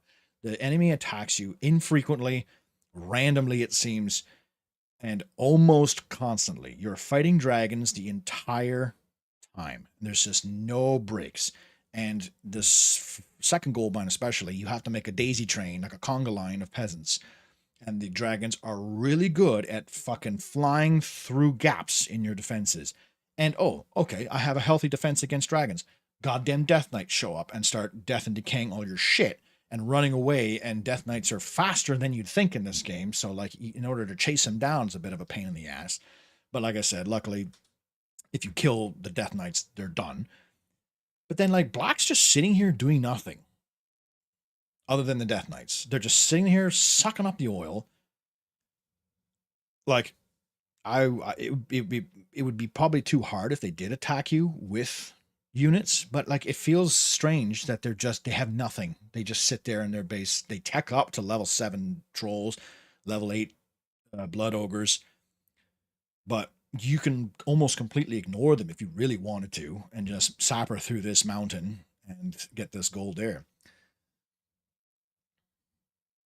So if you don't go griffins yourself, which is expensive to do, so you need to expand a lot to make griffins. Demons always confuse you in Warcraft 2. Expected them to be available to hire at some point. Yeah, like you couldn't create or even summon them. You think that maybe there was maybe I'd be curious, Bullrun, if like in the beta, Death Knights could summon demons like they could in the first game, but maybe they took them out for some reason. There's dragons everywhere. It's just it's the first time you're going to get dragon spam, and dragon spam fucking sucks. So I shall put you in frustrating, annoying. The only thematic thing about the mission is the fact that there is a great portal, and you have to kill it. But when you think about it, it doesn't make sense. Yes, it's a shape of an eyeball. Eye of Sauron. Wicked. But when you think about it, these orcs are invading this planet from this portal. So you're telling me that they only have this much room when they first come through the portal, then they have to get on ships and sail to this landmass here, only to get on more ships and sail them. How are you supposed to launch an efficient invasion of Azeroth from this portal? And when you look at all the cutscenes, or all the cutscenes, well, yeah, all the cutscenes, even like the ending of the expansion campaign, there's no water. It's just the portal is just in this big, well, in the ending of this cutscene, it's in a gorge and there's no water around. So this mission doesn't make sense. Like this map doesn't make sense in like the whole scheme of the war. And yeah, most of the time people just use griffins to kill the portal. Yeah. You never finish this mission without cheats? I don't blame you for that. Because even casually, this mission can be tough. You beat Crestfall for the first time in your life? Hey, Drick here. The only interesting thing about this map is it looks like an eyeball. Cool. Why an eye? What does that have to do with the orcs? If this was Lord of the Rings, that would make sense. Eye of Sauron. But yeah, I'm leaving it in boring, counter-thematic, frustrating, and annoying. I'd say it's a pain in the ass. It's a huge difficulty spike. It's really tedious with having to build 3 or 2 separate harbor points. If you don't want to go dragon or griffins and you can't afford to go griffins, usually you would just go griffins.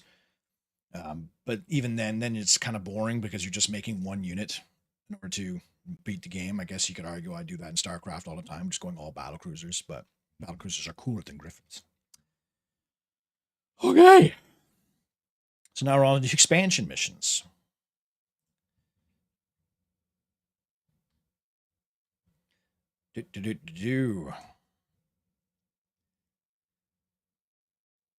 So, what's this one called? Alaria's Journey. So this mission is all right. For a no build mission, it has a lot of unique mechanics. So first of all, obviously you get heroes, new heroes with enhanced stats, and damn good ones too. The only issue being that they have vanilla sprites. I really think that they should have made at least some sort of custom sprite for these heroes. I know Danny's done it, which is great. It's kind of disappointing that, the only thing that differentiates them is that they're a different color. And yes, they're stats, but I'm talking like if you were to just look at it at a glance, you wouldn't even know that they were heroes. But it's a good introduction to the heroes. Danath is chilling in the woods next to his little cottage. Terralion is chilling next to the church. Alaria's with her squad of rangers and knights. It's a really good. It's good like environmental storytelling, and the you can kind of it's kind of confusing as to why. I guess you could argue that they're like remnants, orcs chilling in the woods, but like Danath is the only way out of Danath. Like if Danath went to go grocery shopping, he'd have to fight through a death knight and some skeletons. Like what are they doing there? That's the only thing that I would argue. Like why are the orcs so unlike?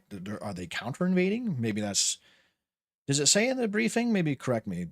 Does it say in the briefing if like the orcs are kind of like getting rambunctious again, and they're like maybe they're doing some banditry, raiding supply lines or hitting up caravans in the woods or something? For orcs or humans? Humans. I think humans are cooler in this game. If the ogre was a raider, I think I'd prefer the orcs. Warcraft 3, I'm an orc guy. I love the orcs in Warcraft 3. The green ones. I only like green orcs. I don't give a fuck about the brown orcs or the hippie orcs or whatever the orcs are nowadays. I like my orcs green and mean with red eyes. But I think it's a great level for introducing hero units. I'd say it's fun and somewhat interesting. I wouldn't call it very challenging. I mean, it has some cool thing. Oh, hey, Spicy, are you gifted sub to drink here? Yeah, right on, buddy. You could almost put that in S tier because it is pretty interesting in the fact that like even like the red humans you rescue in this map, they have like different like they're limited in their tech. Like you can't actually like make units and stuff. Hmm.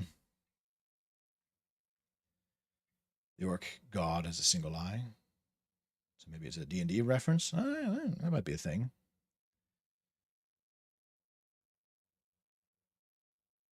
Isn't a mission called Eye of the Storm? No, no, it's called the Dark Portal. So that would make sense if it was called the Eye of the Storm. Draw steel, boys.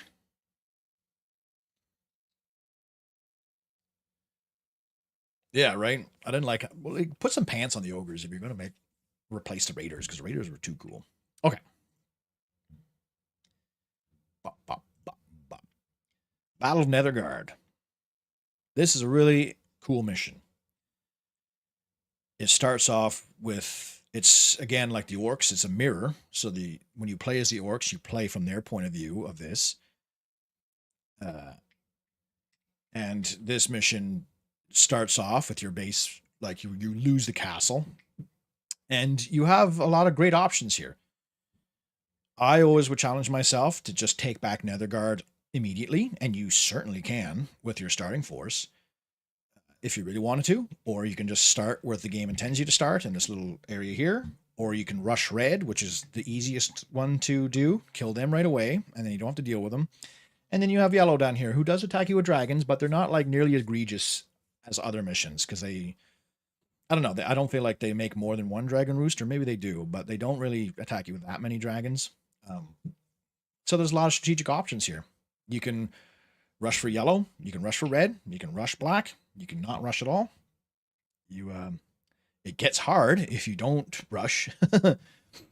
This could be a tough mission, but you get Denath, and Denath's a good hero to have. You can heal him up because you're humans. Thematic, you know what? I'm going to put this on S tier. I think it's a damn good map.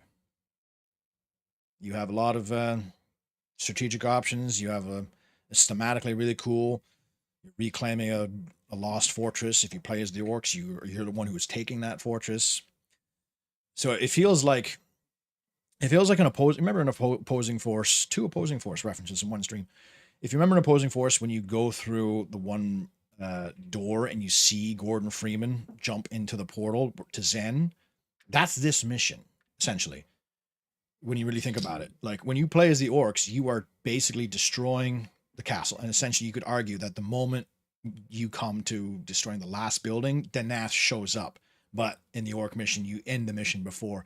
So if this was like Chronicles of the Second War, you could actually fight Denath if you were playing as the orcs. You know what I mean? Like as you're destroying the blue base, there'd be a trigger where Denath would spawn in with an army of dudes to reclaim Nethergard.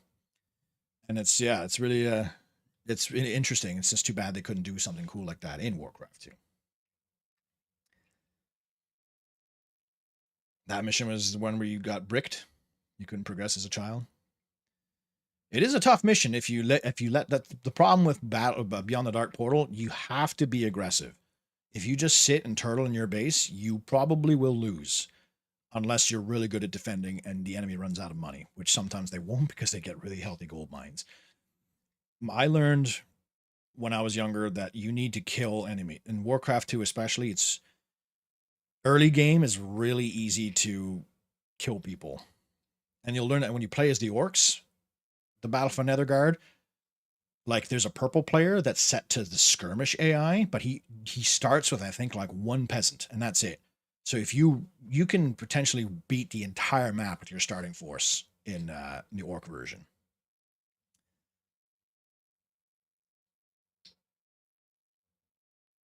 You think the yellow gets stuck with the gold mine? Maybe they do. I don't remember.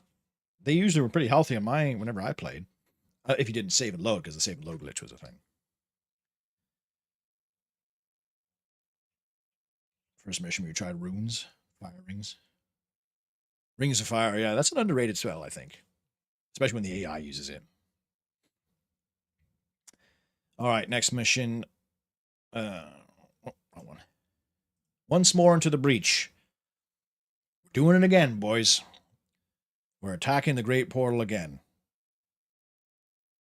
And it makes no sense geographically if you were to compare it to the Dark Portal, if you were to play these games like one after the other. It's like, where did the trees come from? Why are there no mountains on these land masses? This mission is...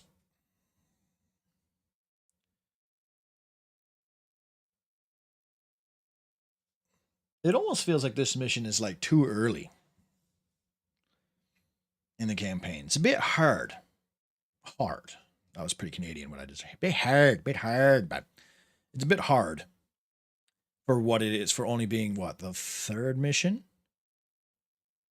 It's like you're getting attacked by a land base that's pretty aggressive. You're getting attacked by blood ogres on by the sea, and you're getting attacked by a lot of dragons. And then when you have to kill the fortresses.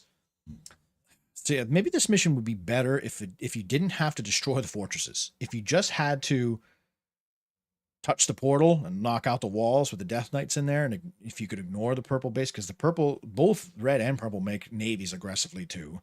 So it's quite hard to expand to the sea healthily, especially if you take a while, because look, there's only 3 oil patches on this whole map.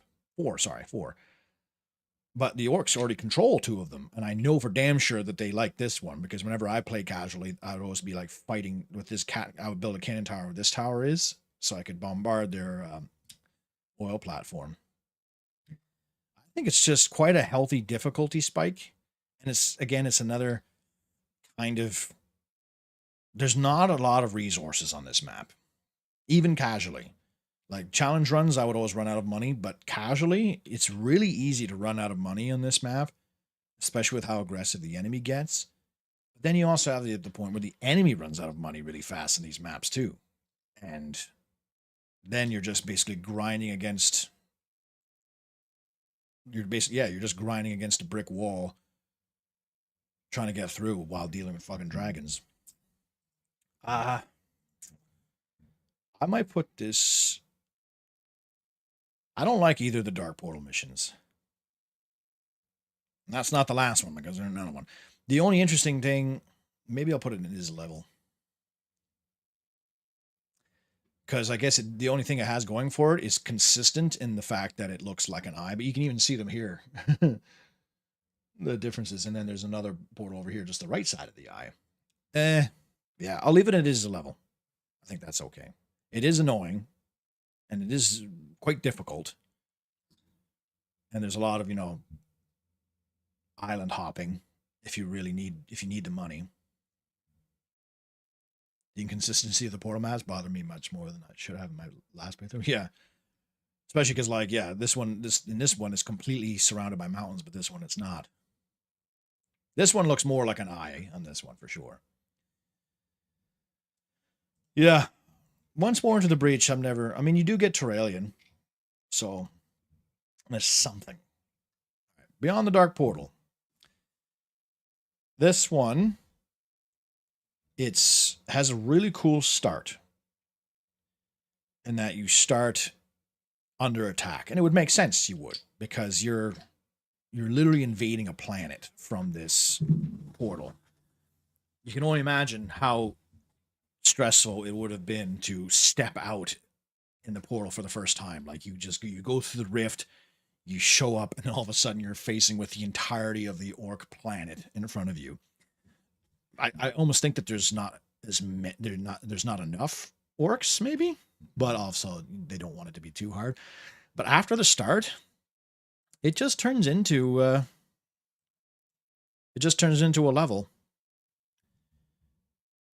You don't get heroes. Where'd Terralion go? You don't get any heroes. And you just have to fight 2, well, I guess 3, because you do colonize the white base. I guess you do have the options of killing. I always rush red, because red's pretty easy to knock out pretty quick. But it's pretty standard. After the beginning, there's nothing really interesting about the map other than the fact that you are in Draenor. And this tile set's not correct. For whatever reason, these screenshots, maybe because you probably wouldn't be able to see it very well. it should be like a much darker brown. I think for Wowpedia, that's all wasteland. But yeah, it's a fairly average kill the base, and black just sends dragons at you. I think that's the only thing they attack you with. But not that many dragons. It's not that annoying. All right, next. Upon the Shadowed Seas. This mission's okay. It's a Navy mission. You don't get too many of them in the expansion.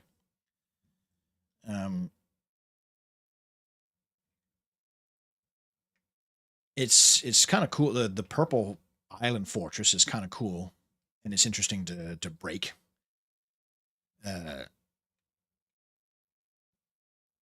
And the overall, the Orc campaign is like this too, but this one, it really showcases the fact that you are invading a foreign land, because I don't think I think there's only once in the entire campaign in Draenor where you start with a base. You almost always start with a commando force and some workers that you need to basically build from scratch. The only negative about this mission, it's a very hard mission, by the way. This is a pretty challenging mission, especially if you don't rush. This is another one where you need to rush. You can easily kill both teal and orange if you are aggressive.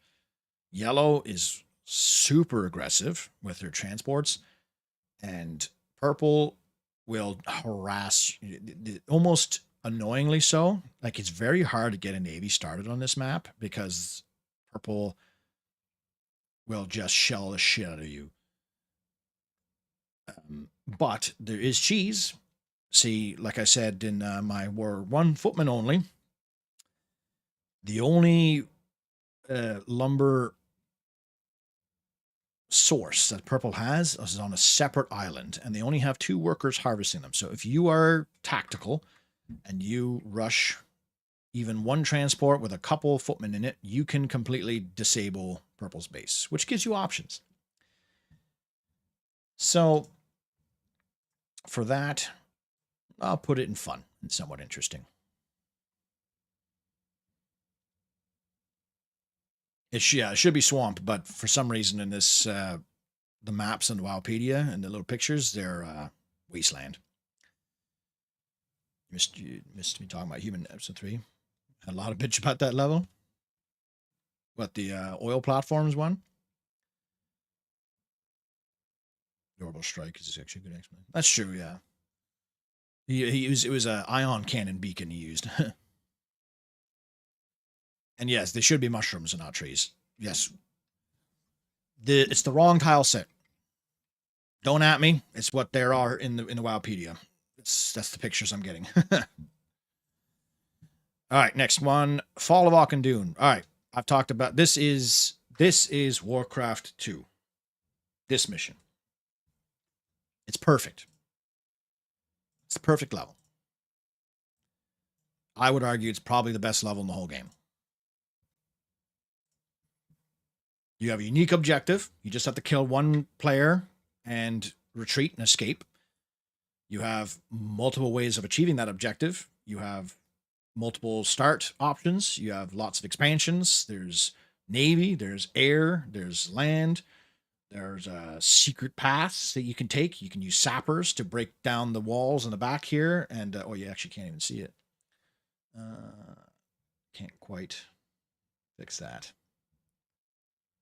Oh, can I scroll down? No, I can't. Dang. Can't see it on the stream, but down here, there's a thin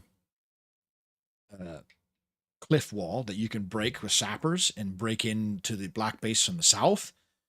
You can outlast your opponents if you really want to. It's not easy. The enemies are healthily aggressive.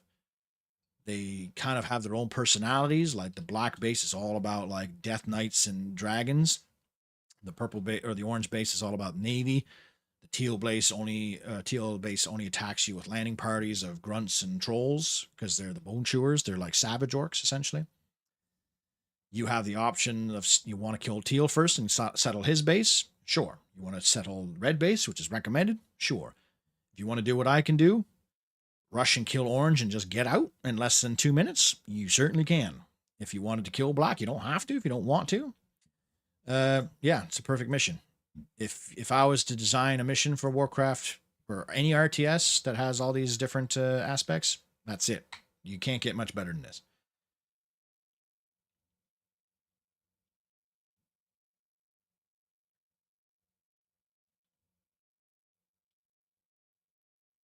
Is it the map you overworked? Two peasants. That was the last. Yeah, the last map. Sorry, the last map was that. Pawn of the Shadow Seas. That's where I overworked their peasants and bankrupted them. So yeah, Fall of Auchindoun, best map in the game. Deathwing. This is cool. This is like this is a Warcraft 3 mission. I can open images in a new tab. Can I do that? Hang on. Eh?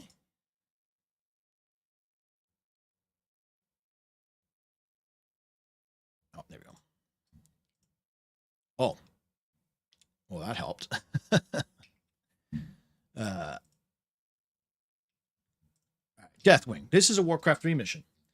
This is one of the coolest tinkerings of stuff in this mission. So you can build kind of a base. It's kind of pointless. There really is no reason to build a base other than to upgrade your archers at this time by 2 damage. Ooh, whoopee.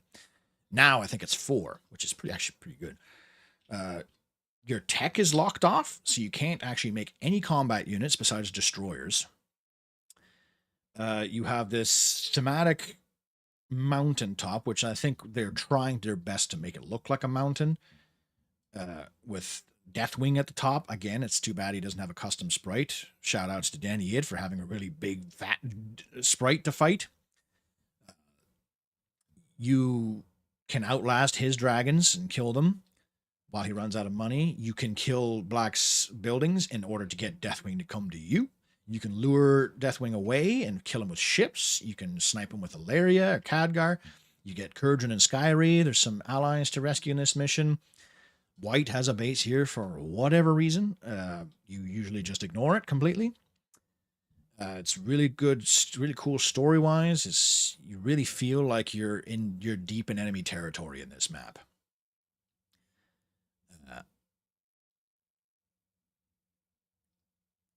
And it's just overall, it's a really, as far as no build missions go, I would consider this a no build mission because the base you make is completely worthless. It literally doesn't do anything other than upgrade archer damage and build a shipyard. Sorry, if you really wanted to make destroyers, but that's the only combat unit you can make. You cannot make sappers as a map. I've been over this. I got a lot of comments on my deathless run.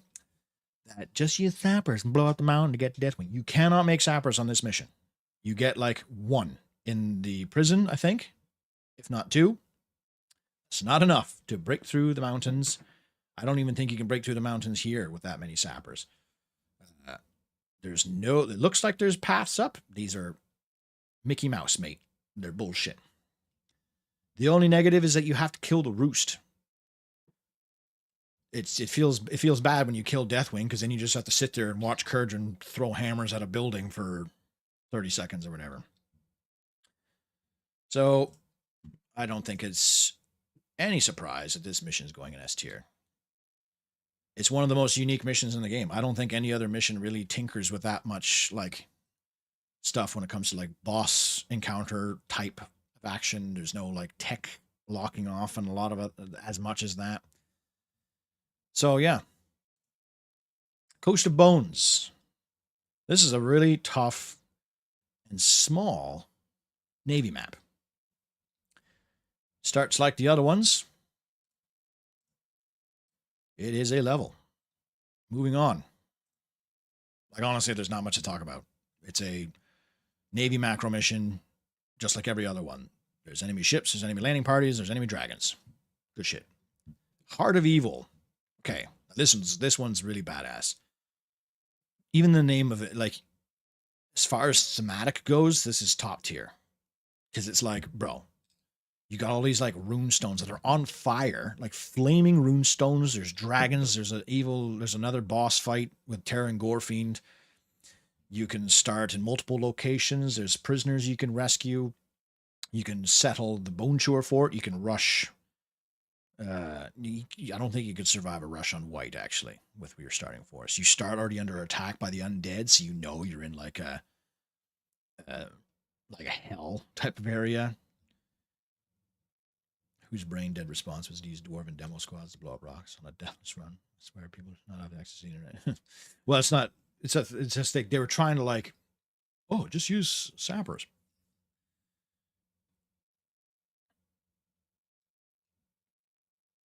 Um, you just dislike no build missions because all of them would go. Yeah, I was never a fan of no build missions either.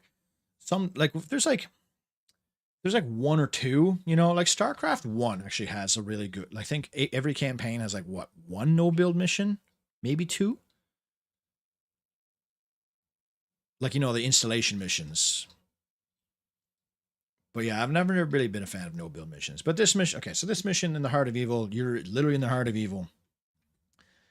I would thematically, it's a tough mission. You are fighting dragons. You're fighting the, but does it deserve S tier? Great for yeah. You can different start locations. Yeah.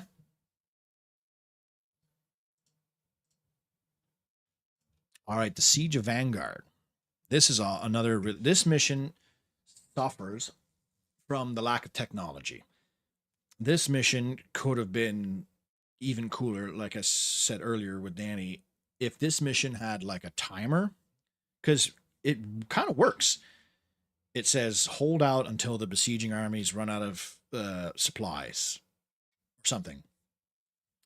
And yeah, if you play this as you probably did when you were a kid, you probably just turtled and you're just getting hammered constantly. Like the enemies are relentless on this level, and they're thematic. The bone chewers fight with just like grunts and trolls, and the occasional catapult. The dragon maw attack with death knights and ogres, and then purple's up there hanging out in his island attacking with dragons, and they're a bit annoying. I think that there should have been. I think that purple should have made ships too. I mean, put an extra oil or two, but I guess that would probably make the mission a bit too much to handle. But it would kind of make sense story wise because this is like a last stand essentially. The orcs are throwing everything they got at you, and maybe not even have them on an island. Maybe if there's like a land bridge here to, because really it's kind of like annoying to have to like just build a couple transports and stuff when you could just have like a land bridge up here or something. I don't know. But you get this really cool castle too. You start off with this huge, like cannons are flying and ballistas are firing. The enemy comes at you, the big wave. You already are on the back foot, and it's a stressful mission, even casually, unless you rush, because rushing is how you win this mission easily. But you get a really awesome fortress. You get like completely walled off towers. You feel really badass when you're this. You get a lot of money. There's already expansions out here. I would say, yeah. You need to replay the Beyond Dark Portal. You don't remember half the missions. Well, that's what I'm here to describe them. And everyone loves a good castle siege. I think every gamer loves a good castle siege. Whether you're defending, especially if you're defending, I think most of us would prefer a defense mission than an attacking. It would be cool if you could build walls, but it would break the AI though, Gundam, because the AI does not know how to deal with walls. It'd be too easy. But I always was sad that you couldn't build walls in single player and skirmish. But yeah, this mission is definitely going in.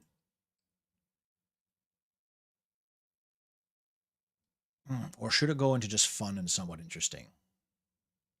You know what? It's going in fun and somewhat interesting. It's really great. It's a really cool siege map. But you get all the heroes too. But is it really that?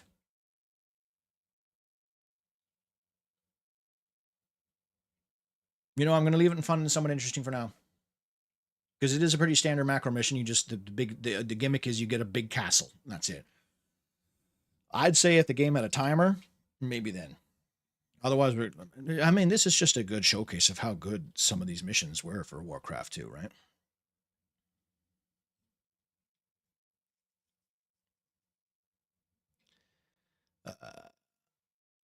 All right, Dance on the Laughing Skull. This, okay. I have a bone to pick with this level. This level doesn't feel like it should be the second to last level in this campaign. First of all, it's the hardest mission in the human campaign, in my opinion. It's very difficult if you don't rush. It's really thematic and cool because you were playing as orcs on this map.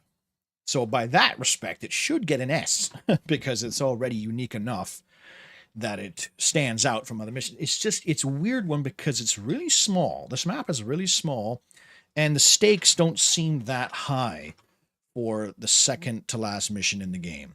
Stakes seem pretty, like what is the purple, like what's the story of the purple base on this level? Is it like, genuine question, is it like the last stronghold of the Thunderlords? Is it like where the orcs are keeping their magics or something, or is it just another purple base you gotta kill?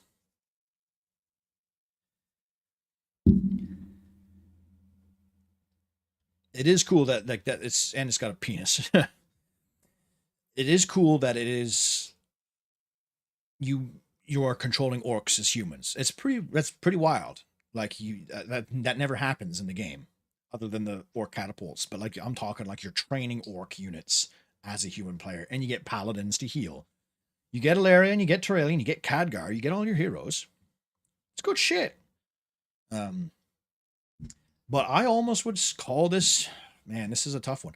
I would almost call it frustrating and annoying because it's a really hard level, but it also is cool because you are playing as orcs as humans. So that's the pickle that I'm in because I don't really like the level overall, and it feels strange in its placement. Like I feel like this level should have been before Vanguard. Because really, like look at Vanguard was a crazy castle, like last stand. Everything's being thrown at you. You have all the heroes. The orcs are just smashing your walls. And then you have this little like borderline commando mission where you like look how close your bases are to each other. Like this map is, what's the size of it? Does it say? Like it feels like it's like one of those like 75 by 75 maps, whereas Vanguard is like a 260 map by 260 map. It's very bizarre, this map. This water dick that you have in the middle. The orcs have transports here, but they never use them. It didn't take me until I was doing my footman only challenge to think that I could maybe do like a commando raid with ships. So I guess that's cool. So I don't like this level, but it's going in S tier because it is a good challenge. It's very great variety. You can go transport like World War II style landing inside behind enemy lines. It does have a good challenge. It's thematic in the sense that you've convinced orcs to help you and you're using them. Yeah, it's a good map. I don't like it. It's a little too hard in my opinion. Your base is a bit spread out for being a small map too. I guess you do get heroes too.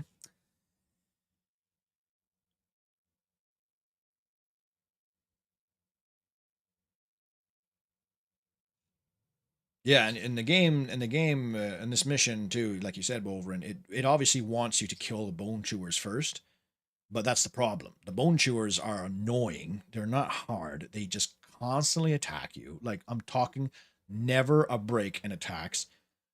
And purple techs up really fast and really hard, and they use all their tech. They use blood ogres, death knights, the works. So yeah, I don't like it, but by virtue of our criteria, it has to go in S tier. Now, bitter taste of victory. This is a crazy map. It's the last mission in the whole campaign. It's obviously wild. You have this insane hot start with a crazy big. This is like your 300, your Helm's Deep. This is like, yeah, I guess you could call Vanguard the same thing, but You get this huge wave of units that come and attack your little fort here. And if you don't counterattack quickly, you will be in for a bad time. The awkward thing about this map is your heroes. What are they doing up there? How did they get there? Were they on their way back to this fortress and a cliff grew in the way? Like, it feels bizarre. I know why they did it, because they don't want you to have your heroes right off the bat, because they either will die or they'll like just completely wipe this attack wave. But it seems like, did they not know which road to take to get back to the castle? That they're like, oh shit, we took the road that was blocked by mountains. Good thing we have a sapper. Like, it just seems like they gave you a sapper here and a cliff wall just to be annoying. It's that's the only awkward thing about this map. Everything else is pretty great though, and the fact that you can even see them here in this map. Dentarg and Korgath Bladesmith, or Kargath, however you want to call them now. In this game, he's Korgath, I believe. They're supposed to be boss fights at the portal, but they're not in the game. For whatever reason, even the remaster, they're not there. They're there in the map editor, but I guess when they did the map editor, they accidentally toggled Violet as a playable character, which is you. But since you're already blue and blue is higher up on the list, it completely just takes out the fifth purple player. If you were to play this multiplayer, the second player would play as Korgath and Dentarg, and then it just immediately die because they're in a hostile area.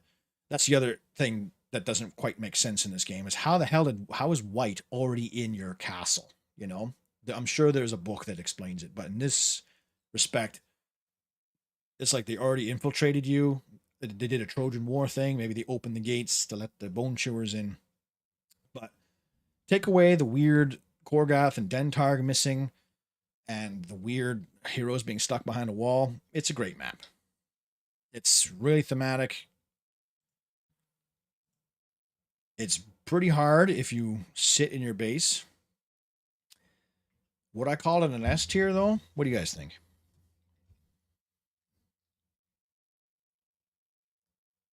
Depends for War 3 con down the line. Probably not, no. If I was to do any War 3 thing, it would be Warcraft 3 with Warcraft 1 footman models.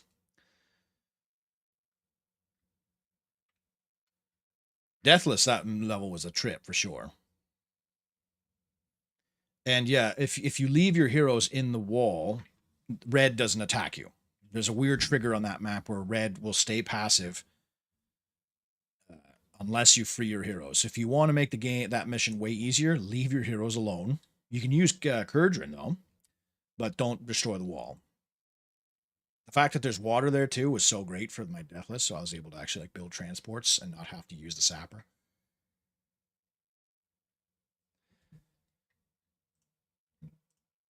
And they do have a start location. It's right there. Is that? I don't know if you can see it on my screen, but they do have a start location. It's just that they're set to player instead of AI. If you go to the map editor, set them to AI, you're gold.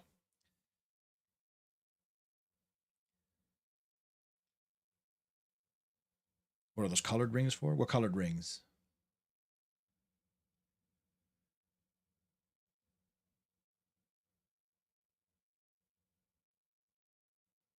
Unless you mean the O's, that's orc. That's orc. So when you put the start location, that's where the camera is going to start when you launch the mission. That's what you mean there, Wolverine. You think it's an S tier, but barely A or A plus? I'll tell you what. Maybe we can put it low S. I dare to put it like top A. Because, I mean, really, when you think about it, there's a lot going on. Yeah, you know what? We're leaving it an S. Yeah, so for the humans, it'd be an X for whatever reason instead of an H. So when you go to a map editor and you need where you want the player's camera to start, you'll put the start locations either an O or an X. And if you don't have one, the game won't register as a player. So, what time is it? It's 20 after 6. Okay, so hang on. I'm going to get a drink of water. Or a Coke Vanilla Zero.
Oh, I'm all out of Coke Vanilla Zeros. Damn.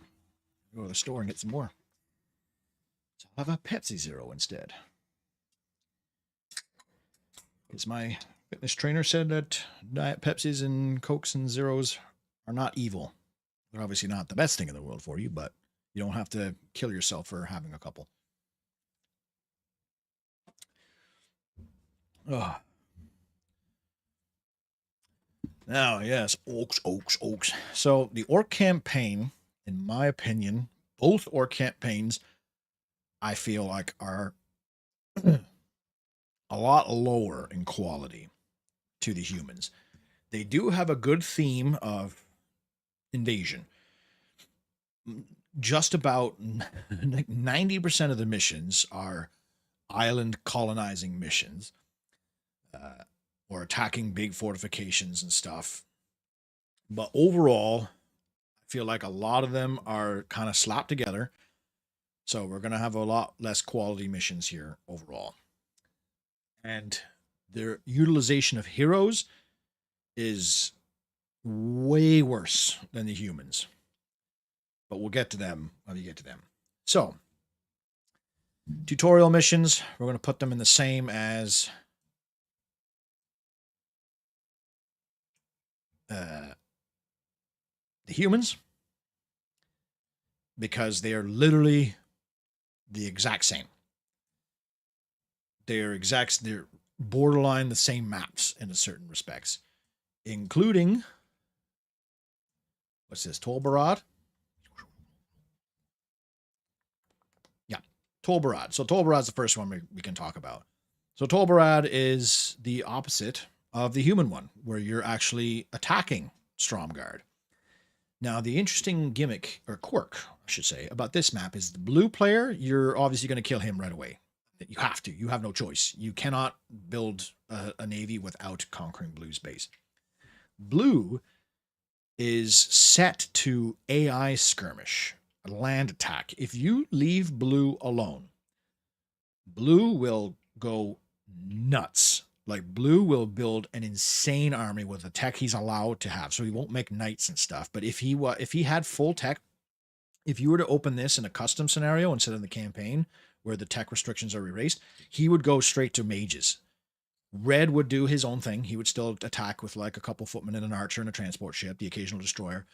But blue would go full mages, when maybe tech to griffins. He probably doesn't have enough money in his gold mine to get that far, but he would if you allowed him to. It's pretty interesting how they just forgot about that. Maybe they just threw them in there last minute and didn't think to give him an AI, a proper AI. But yeah, other than the fact that red doesn't have walls, which is, yeah, that's an interesting thing to leave out. It's the same mission as the humans one, just on the opposite side, which is pretty cool.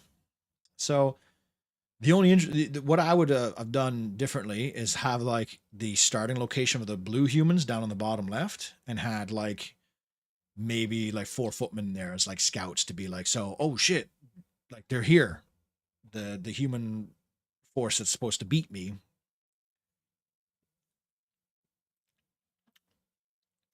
Just a minute, orcs are inferior to the divine might of humanity. Message brought to you by Lord Garethos. Like how it starts with you destroying a base. It's very thematic. It's fine. It's spectacular. But as far as like Warcraft 2, to showcase what Warcraft 2 has to offer, it's the same as the human one. So I put it in S tier because it's the first mission with multiple players too. So it's the first time you're seeing like red humans and blue humans. And when story wise, it's really good. So I'll leave it in this. Okay. The Badlands. So this is the first mission into why does this level exist? Let's talk about it. The Badlands comes out of nowhere. You just had some great macro missions. Boom, we're in the middle of a no build. It's a really awkward map, and you can beat this map in like 25 seconds just by launching Cho'Gall. You get Cho'Gall here, which I guess, okay. I don't think he has any different stats other than the fact that his punching is like a sound instead of a punch, which is very strange. Uh, if you don't just follow the coast, if you go straight to the coast and just run down here, you only have to go through like 6 footmen. I think on my Deathless run, I just sent Cho'Gall by himself, and he went and beat the mission. Other than that, it's a very grindy. There's walls everywhere. I think the developers wanted this to be completely walled off, but you can't wall water off. Like you can't have a wall adjacent to the water. There has to be one brick of movement for whatever reason, the way the maps are designed. So you can. There's nothing they can do. Like if they were to have probably had their way, they wouldn't have any water at all, and they would have had just walls blocking it off with the trees. Because they probably expected you to come down here and to knock out these walls and kill these ballistas and come down here and knock out these guys and come to this wall when you can literally just run all the way around and get to the end. Cho'Gall actually has worse stats. He has no armor. Oh, really?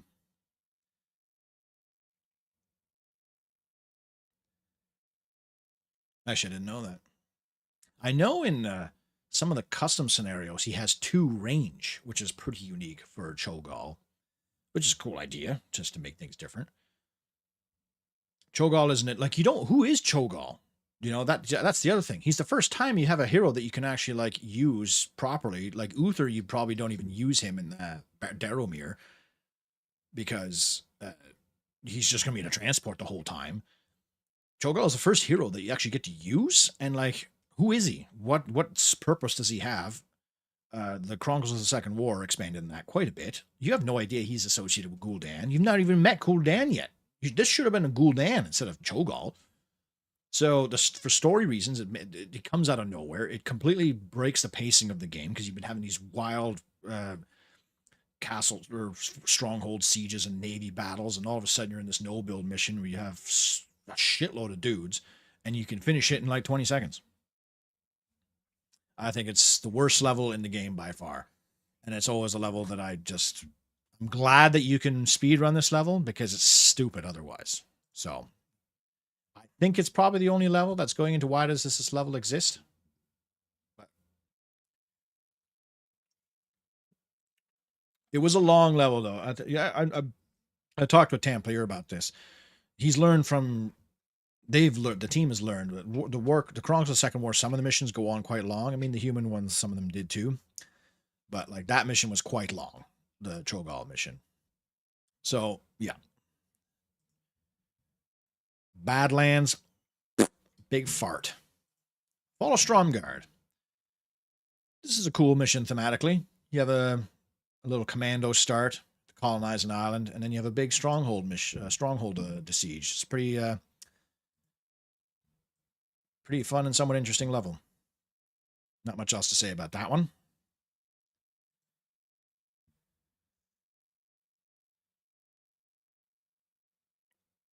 If I remember, yeah, that's right. He was sent to inspect refineries. Why would an ogre need to inspect refineries, especially when there's none in that base? And yeah, I think the Bolvrin, the story, Cho'Gall's supposed to be the smartest ogre magi. I think Dentarg is also supposed to be intelligent. Runestone at Kyrdero.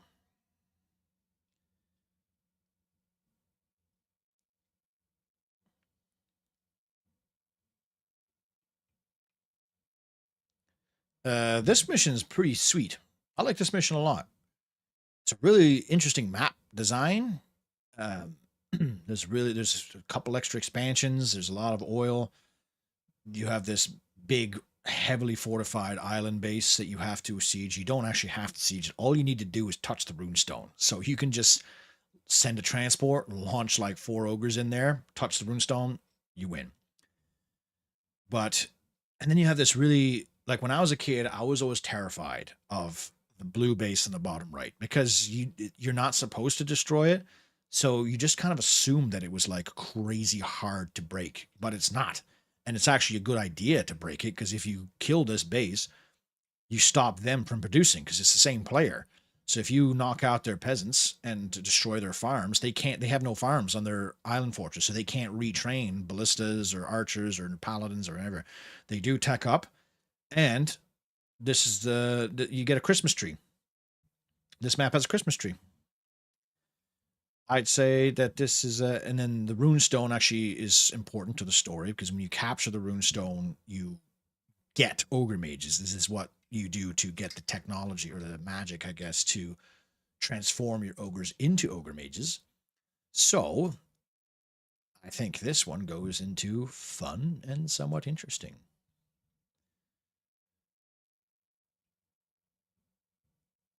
I don't know. Would you agree? I don't think it's S tier.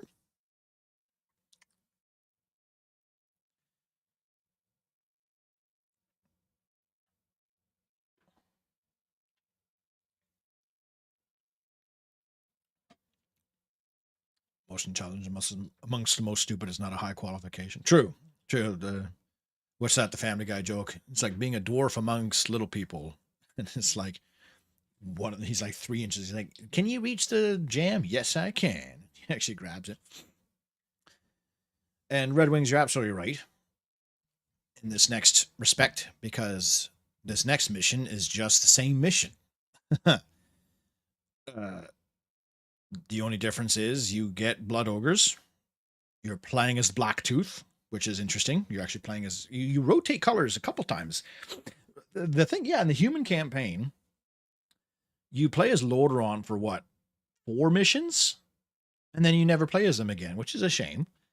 And then in the expansion, you don't play as anything but Azeroth, but that makes sense because you're playing as Azeroth, like invading.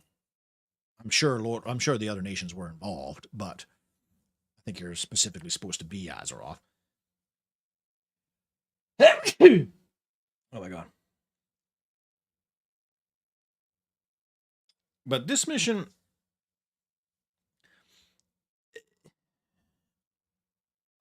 it's the same thing. Just you're black and they're red.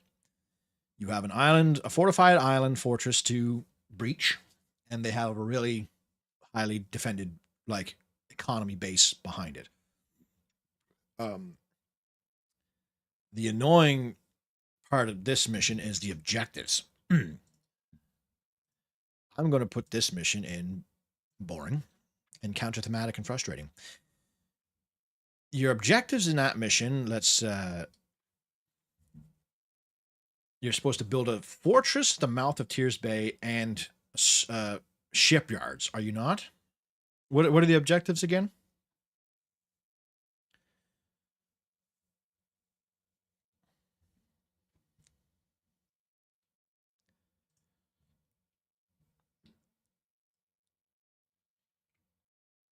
Also, the gold mine you need to clear a bit to be able to build. Yeah, this one. Yeah, I think like you need to chop one tree before you're allowed to build a town hall. It's not a big map either.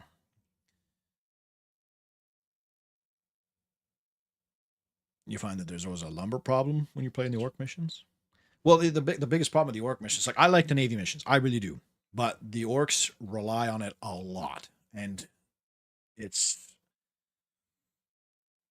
there's not a whole lot of just like land macro missions in the orc campaign. This mission is 2 in a row, and this one like it grinds to a halt because once you make it to this island fortress, you need to build your own fortress on top of. You probably have already built a fortress on your main base, so you can get ogre mages, and so once you clear out the map, you're basically just sitting there waiting for your great hall to be built, waiting for it to be upgraded into a stronghold, waiting for it to be upgraded into a fortress, and you have to build a shipyard on the island, if not more. Build a fortress and a shipyard in the island after destroying it. Yeah, so there you go. So you have to build a fortress and a shipyard on the island, but it's like you already have a fortress and multiple shipyards in your main base. Like, why do you need to build it on this island? I get it. It's supposed to be like a symbolic thing that you have conquered this island and it's magical or whatever. You want to build a fortress on it. But it just really grinds the pacing of the mission to a halt because unless the AI attacks you, which they don't on your island, or by then you probably have already killed them anyways, you're just sitting there just checking your phone while you wait for your stronghold to be built into a fortress. And it's expensive to do that too. So if you haven't been playing a very good macro game, so yeah, I'm gonna put that in boring and frustrating.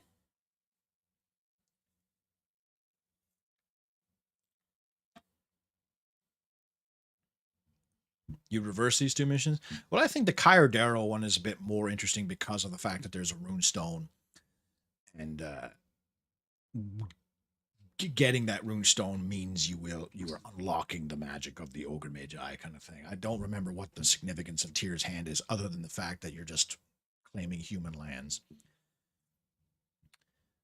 Stratholme, destruction of Stratholme. This is a weird mission. It feels like there's two separate missions in here. So first of all, you have a sapper start, which who cares? It's annoying because it's just there to showcase the fact that sappers exist. How did the sappers get into the mountain? I don't know. Why didn't the orcs just land 3 feet above the stone prison in order to bypass it? I don't know. It's they introduce sappers, and that's how you introduce them. I guess it's not a terrible way to introduce a unit that suicides into cliffs to clear area. It's actually probably the best way to give you that tutorial without straight up just telling you. Then you have a really awkward land area in order to build a crappy little town because you don't have a lot of room. So you end up usually just expanding right here. So you're basically like building your siege camp directly outside the enemy stronghold, which I guess is thematic in that sense. But then there's this whole navy section, which is entirely disconnected from the rest of the destruction of Stratholme. Like, even if you do build a navy first and kill all the ships, I guess you could land transports here and attack the castle from behind. I feel like they're too far away. I feel like if you were to get rid of these cliffs and have the blue navy right here, maybe it would like be more attuned, like maybe it would feel more connected, but it's like this could almost be a completely separate player at this sense. And they never attack you with ships. I don't think they build ships, right? They don't build any ships on this map. You just have to fight the ones they already have. And realistically, you don't even have to deal with them at all. I think the objective is to destroy all refineries, right? Oh no, you have to destroy all of Stratholme too. Never mind. See, if that was a separate player, you could just leave them alone entirely, and they would harvest all the oil, and then eventually lose because all their oil platforms would be destroyed once they finish. But I forgot the objective is to like kill everybody. It's a kill everybody map, but like the fact that these ships are they're so far and removed, like they're not even close enough where they would like shell you while you're attacking the castle, right? Like if they had these cliffs were water and like while you're attacking this part of the wall, they had battleships like hitting you from the sea, maybe that would make it a little bit more interesting. But as far as it goes, I don't know. I'd say this is certainly a level.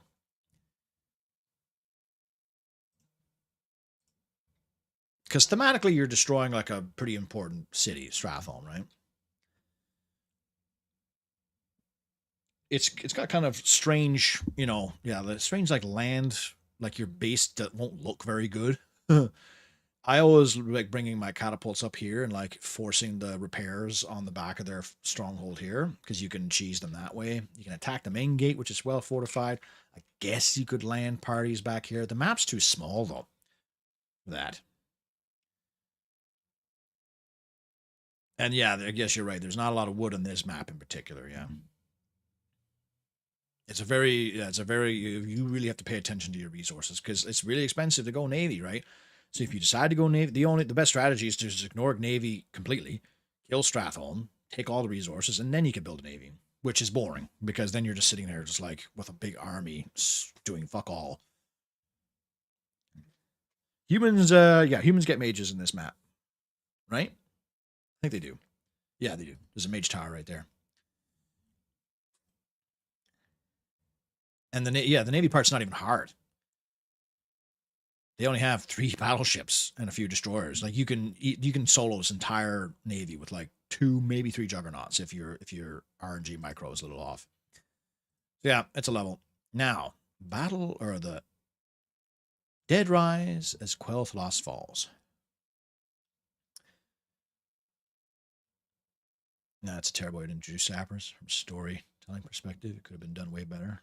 That fortress is a scary gate, but limited defenses on the eastern side. Well, yeah, I guess.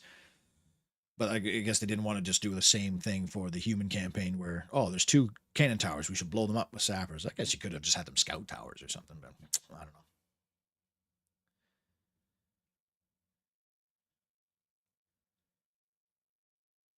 So, why is this map winter?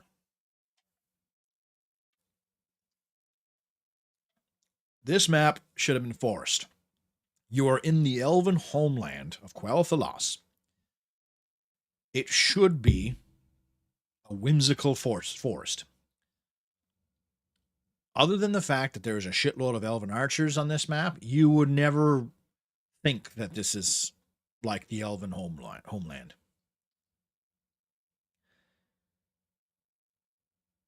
This level is, other than that, you get Death Knights. And I'm going to put this in boring. Counter thematic in the sense that you're playing in the snow when it should be a forest. And there's nothing else to it. It's a really easy mission because elves suck. And there's the other thing is you don't get a lot of gold in this map. Each of these, you get a lot of expansions, right? But each of these gold mines is really shallow. So you mine through them pretty quick. The enemy takes forever to attack you because they have to go through this entire countryside. They don't really attack with anything too threatening. They just turtle in their base. They have a lot of mages, which is really annoying because they'll polymorph the fuck out of you as soon as you walk in. It's just a really boring. It's a really boring map. If this was forest, and if maybe there was another player, maybe if they weren't blue, I feel like the fact that they're blue is kind of sad. Because that's another thing you don't really know that they're elves, other than the fact that they have elven archers. Maybe if the whole base was purple or yellow, even or something, I don't know.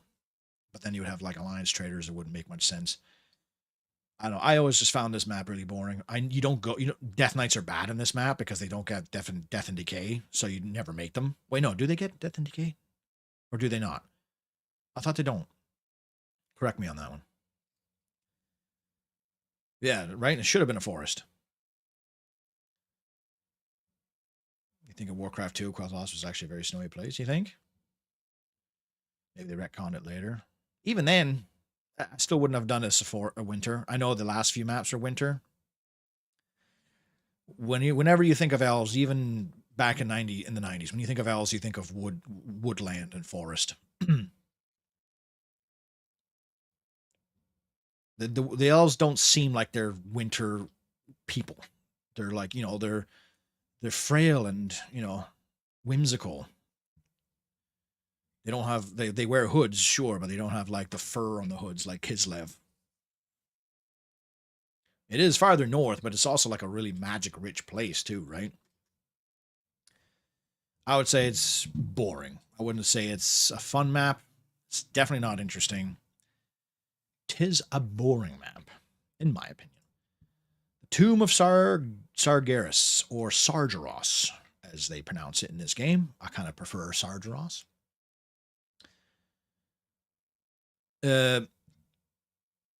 Thematically, it's a really great mission.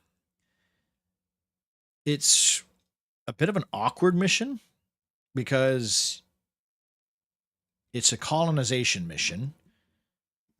You can easily beat this mission just by colonizing the main island and winning, because you do start with a healthy force and a lot of sappers. But the game intends you to conquer this place and then launch invasions from there. It's a mirror match, so you're orcs on orcs. The story is great. Gul'dan and Cho'Gall betrayed you, and they have demons. I always found it weird that they were walled off, because, in my opinion, that does kind of mess with the pacing of the level, because you'll spend so much time like destroying all the Stormreaver and Twilight's Hammer, and then you have to sit there and build like 3 or 4 sappers, and sappers take a long time to train, by the way. And then you have to break open the wall, and then you have to fight Gul'dan and Cho'Gall, but they don't have enhanced stats, so they're not hard at all. You might not even realize that they're heroes again, other than the fact that they're different colors, and because you might end up just killing them with like catapults or something. And the demons are crappy; they don't really pose a threat. Thematically, it's a good level. Mechanics wise, I don't know. It's a bit clunky for me. The enemy, if you let them build, the enemy navy gets really annoying, especially with submarines. Like, the biggest problem with this map is the oil is so far away from your intended base that it's really hard to get started and with a navy because you'll be getting bombarded by the enemy the whole time. And like, this is the safest one. They'll harass us with submarines like crazy. I think if they just opened up this middle, maybe had like a like some cannon towers or something as a little gateway. So I will put it in fun and somewhat interesting in the middle. Story wise, it's great. It's essentially, so this map, correct me if I'm wrong, is essentially the last mission in the Orc campaign that is considered canon. And I'm pretty sure that the Quel'Thalas mission is not canon either, right? Like, that's the last mission in the whole thing that's actually happened in the story, right? Gul'dan has worse stats too. Oh, so they're both even shittier. They're not even like boss fights. Now, when I say boss fights, I don't. So I played the Reforged campaign recently, and it's okay. I like it, but I also have a lot of issues with it. And my biggest issue with it is that they don't really like macro missions, and it's almost all no builds. And every mission has a really long and drawn out boss fight in it. And I don't really like boss fights in RTS games. In this, when I'm talking about boss fights in this game, I'm talking about just a hero unit that's a bit stronger that you need to, think a little bit about. I'm not talking you see red circles come up and you have to dodge missiles that come out or fucking fireballs that come down, and then he spawns a wave of minions that you have to fight with your 6 guys, and you have to constantly spam heals and you have to spam spells here. I'm talking just like a death knight that has 200 health. Okay. The fact that, because the Gul'dan is like one of the most important characters in all of Warcraft 2. And you didn't even know he doesn't even have a custom sprite. He has a Death Knight sprite, so he's a skeleton. But then when you click on him, he's got an orc face. It always confused me as a kid. And then in the books, like the manuals for Warcraft 2, Gul'dan's like a dude. Like, there's that one picture of him like bowing to Doomhammer, and he's just a guy like in a robe. Like, he doesn't have the cool like horns or like the spikes coming out. I don't know. The mission glitched on Chronicles. This is as far as I made it. I appreciate the missions were important in the story, but again, resources are my problem. It worked for me though in the Chronicles.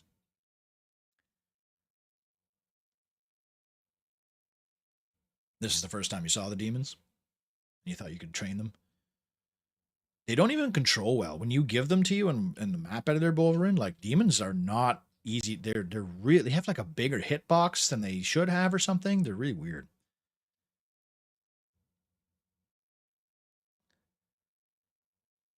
I feel like the demons were a knee-jerk reaction to the demons in the first game, because the demons in the first game are stupid.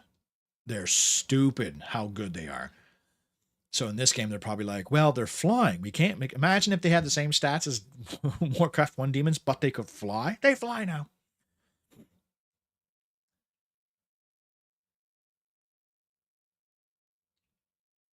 And canonically, it is, but Quel'Thalas was under siege, but they never conquered it. They were driven away. However, Dalaran was supposed to have been attacked too. Same thing. But, well, wasn't it like they were supposed to attack the capital city, but then this happened, and so Doomhammer withdrew all his forces?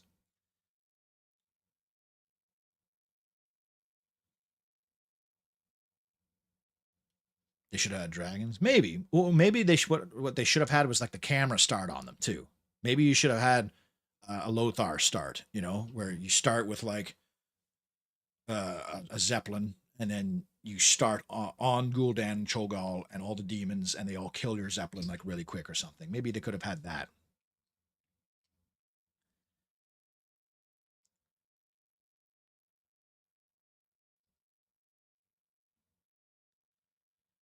You like boring Gul'dan? Why does every single fantasy villain need to be a massive skull wearing? Gul'dan was cool too because they fleshed out his character a lot too.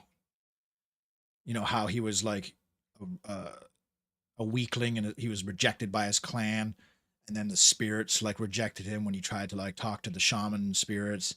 So he was really pissed off about that, and then he finally gets this power. So he's like, you know what? He's like, you know, a bullied kid that becomes a rich jock when he gets older, and he just punishes you. I guarantee everybody in this chat who is watching at home has met that guy who was bullied as a kid, picked on, teased, whatever you want to call it, becomes a teacher or a coach or some sort of manager at a McDonald's or wherever you worked, and just tortures you. Maybe because you're a bit more outgoing, or maybe you get along with other people. I've had many chiefs or many petty officers in the Navy, master sailors in the Navy that were those guys.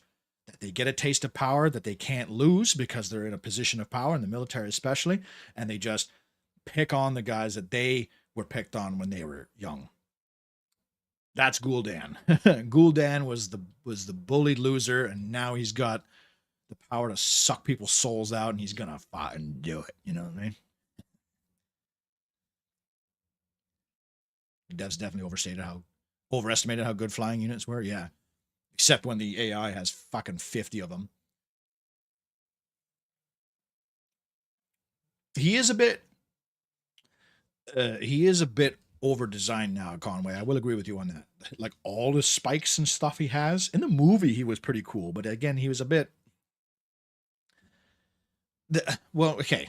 I feel like they have over designed the orcs as well, in the sense that the movie had some good and some bad.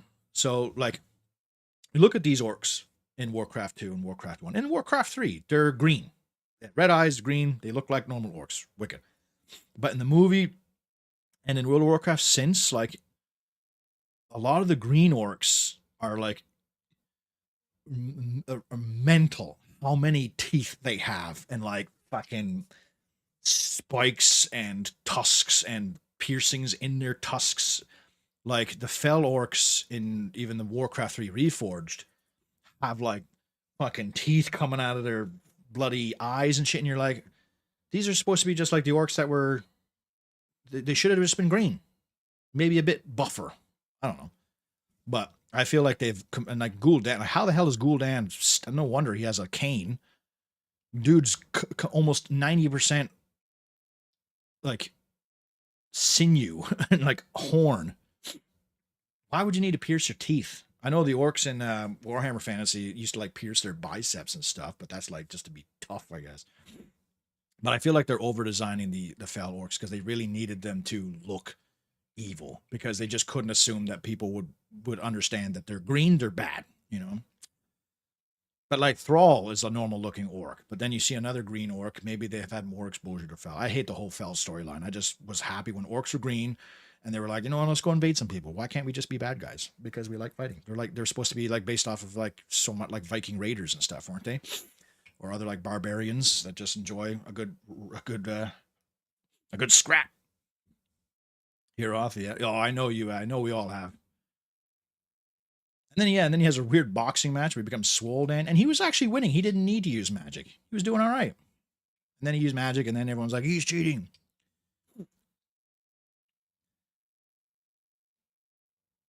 But I liked his design for the most part in the movie.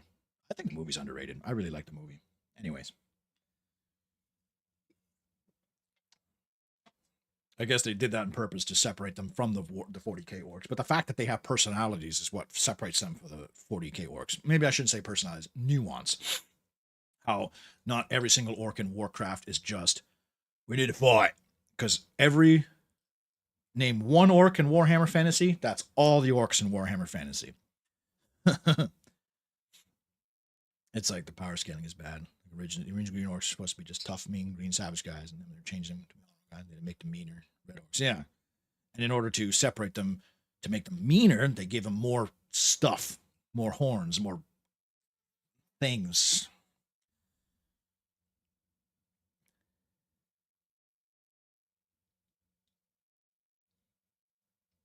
I just didn't care for the Honorable Orc plotline. Yeah, well, I think the plotline was fine with Thrall, but I think they should have like, because there's a lot of other, there's like the old horde, isn't it? They're in Blackrock Spire that are still like clinging on to old traditions, which is a cool idea.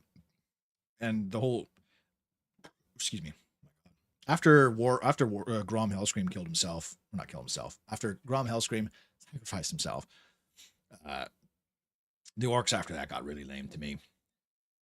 So, anyways, not that. Let's move on. Siege of Dalaran. So obviously the map gets points for being an interesting layout. They have, it's called Cross Island. It's a cross, and the enemy uses a lot of mages in this map, which is great because it's the capital city of Dalaran. I don't know when Dalaran became a floating city, but in Warcraft 2 sense, it was a cool island fortress. You get introduced to dragons in this map, which is great, and you can use a navy. In fact, I recommend you use a navy on this map. You can shell the enemy towers from the sea. You can attack them from the dragons. You got like a one cool narrow pathway that you can block off and siege from there. Honestly, I would put this one in S tier. I think that the Siege of Dalaran is a really cool map. Yeah. It's got a little bit of everything. If you don't want to use navy, you don't have to. The enemy does yeah, the enemy makes ships. They don't make a lot. They usually block themselves in with submarines and stuff. And yeah, they use a lot of mages, which fits them. They do have griffins as well, but they're not egregious with them. They will do. Now.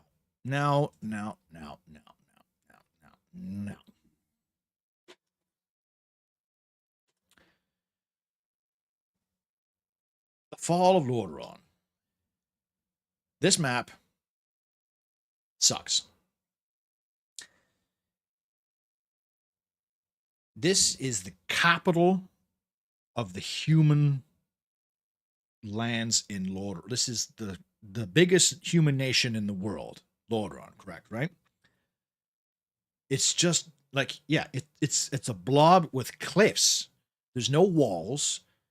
Yes, there's a lot of farms, but they should have like half this map should be a base. Like there should be walls. There should be like streets, like roads. I mean, they do. It kind of does have like road looking pathways, I guess you could call it. I'm on the wrong screen here. But if you were to just take this map and just put it in front of me and say, what do you think is the story of this map? I wouldn't be able to, I would never have guessed that it is the final mission of the Orc campaign. First of all, as much as I like Navy missions, this should not have been a Navy mission.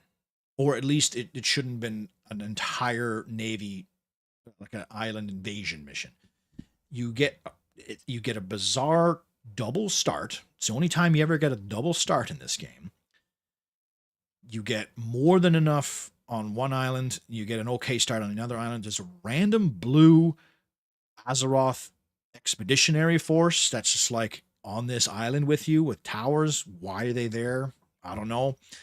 If this is supposed to be like a sea defense island, there should be like walls and towers, like all. This is the capital city. This should be well colonized. There should be there shouldn't even be trees. I mean, there isn't on the Lordaeron map, which I guess is fine. The cool Tyran Navy is here. They do not make ships. That's a common thing we're going to be talking about here. The cool Tyran Navy has ships. They do not make ships. Lordaeron doesn't make combat ships either, right? They have combat ships that they do attack with, but once they're dead, they don't make any more, I'm pretty sure. They do attack with transports a lot. And it's a tough mission for casual. But thematically, it is the biggest wet fart of a map. And especially when you watch the cutscene after that, the cutscene is insanely cool. There's bloody people getting chopped in half, and there's big castle walls get blown open by catapults. Where's the walls? There's no walls here. This is the capital city, and it's just like a blob And even in the sea, there's not a whole lot going on in the sea. There should be like maybe little islands or something, little rocks split about. I don't know, something other than just one big blue blob. It looks smaller in Stratholme. Yeah, Stratholme looked like a bigger capital city than this one. Quel'Thalas was more of a capital city than this map. This should have been like the Cool Tyrans should have been sending all their shit. This is it's hard to more accentuate the fact that this is like the last bastion of humanity. Like they should be throwing everything they have at you. The Cool Tyran Navy should be going ape shit. There's the Azeroth forces should have their own base. Like honestly, you shouldn't have a double start. That island in the middle should have been entirely a blue base. Cool Tyrans should have been making navy, sending shits at you, and it should have been just like a big grindy battle. Like I don't mind this map being long because it should be. This is it. It's a bit too much water.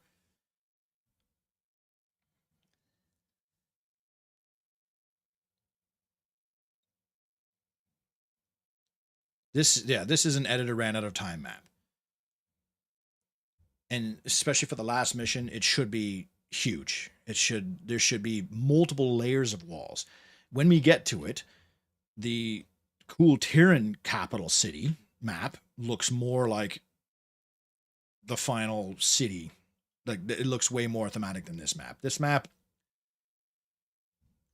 I was always supremely disappointed. It's a hard map, but it's extremely lame, and it's very there's no personality to it. You know, there's just nothing there. It's a very bland map.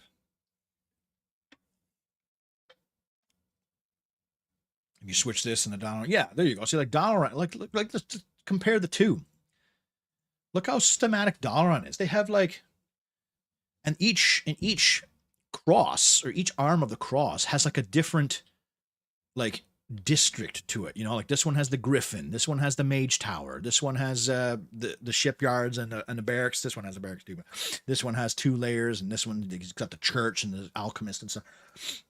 It's just an infinitely more interesting map, and you have this big long road that you have to take and settled on the bound. Then they have like this Orleans style like bridge stronghold that you can take in order to launch your siege from. If you understand that reference, you understand that reference. Or even give Cool Tyros their own base too. Yeah, this island here should have been separated into districts as well. You could have had an Azeroth walled area, a Cool Tyran walled area where they would launch their sea invasion from, and then the Lordaeron would obviously have the big castle in the middle. And they don't have like a unique sprite for like their castle, like in like Stormwind in the first game. It's a big letdown, and the fact that they have a bunch of ships already in the sea, like the Cool Tyrans, they don't upgrade their ships either, right? Again, correct me if I'm wrong, but they're like level 1 ships until the very end. So as soon as you get a navy established, you just completely spank them. You spank Lordaeron. It's just a damn shame. It's a really disappointing map.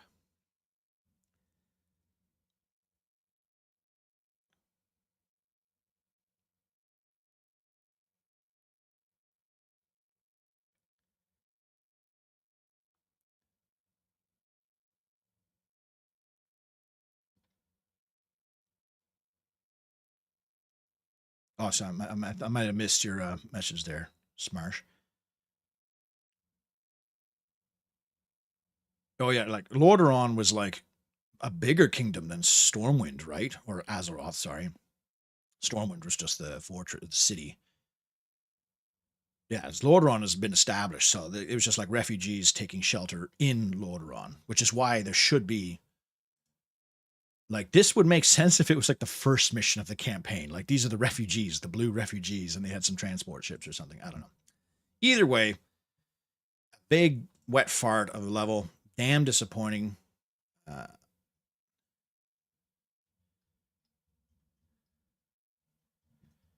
So let's move on to the expansion. All right. Yeah, like when I did, because I did a few years ago, I went through and I did a map editor of all the, because you can get the campaign missions with their triggers and stuff in a map editor. And I gave Kulturas its own base. I even gave like the island that you start on. I gave them an AI ally. Like I made them like Blacktooth orcs or something like that, and I made them like sea battle AI. And then I would just have like this big epic siege of like teams of orcs against teams of humans. But all right, here we are. Slayer Shadow Moon. This is a hilarious journey, but with orcs. You get Grom Hellscream, and that's it. That's the only hero you get in this mission. It's kind of interesting how you only get the one hero. And Mogor the Ogre. Mogor the Ogre is on this map, but he's just an ogre. Uh, he doesn't have a custom sprite or a picture uh, or a name. He's just Mogor the Ogre. And I think he becomes a bigger character in World of Warcraft, but it's weird how they name him in the description of the mission. He's like, Mogor the Ogre is here. You must slay him.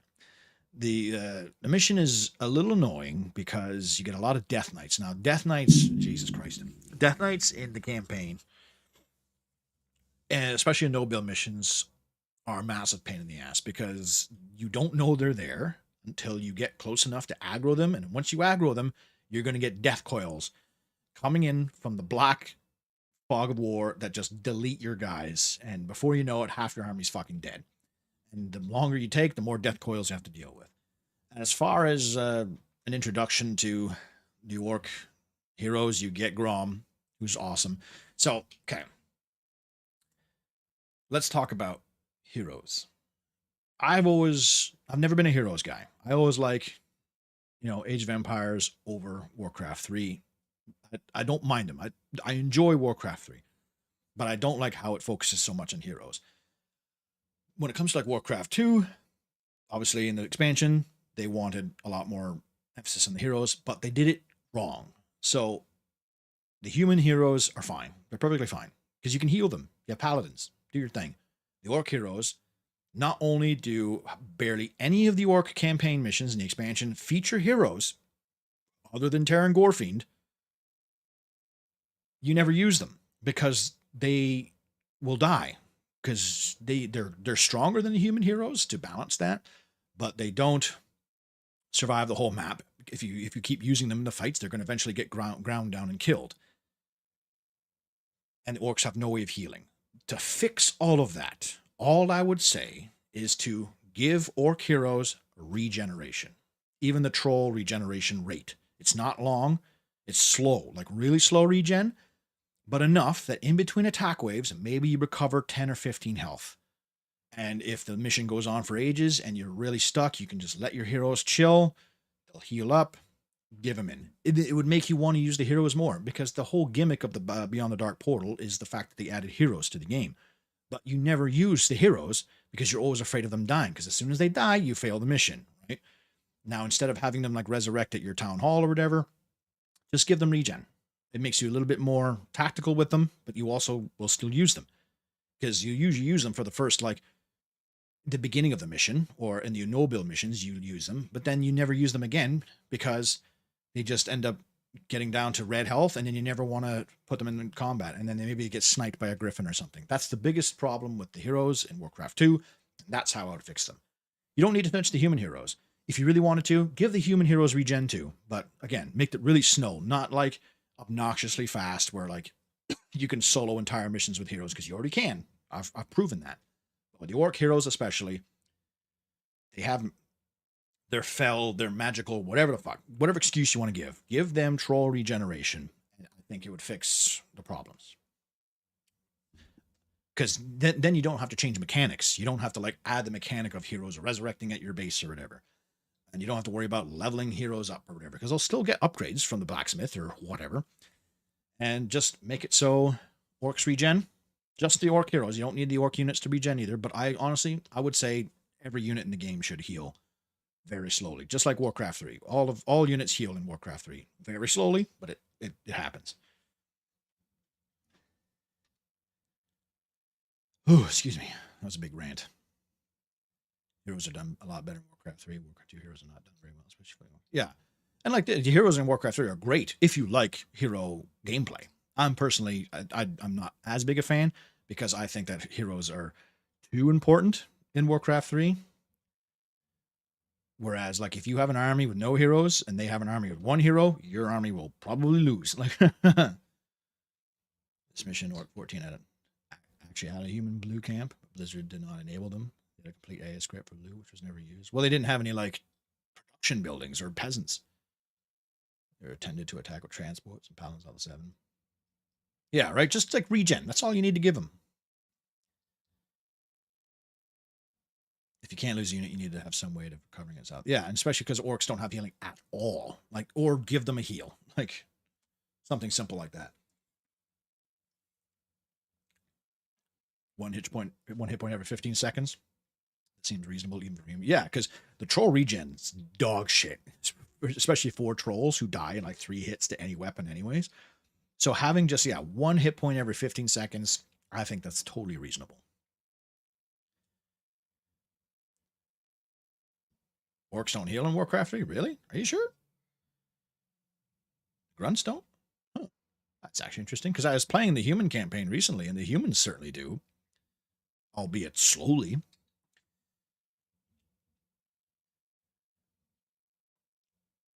Some games make the hero units immortal, which is its own set of problems, but at least you can't ever lose a mission because your hero dies. Yeah. Either have it so you don't lose the mission when the hero dies, or give them a way to heal. Okay. So the next couple missions.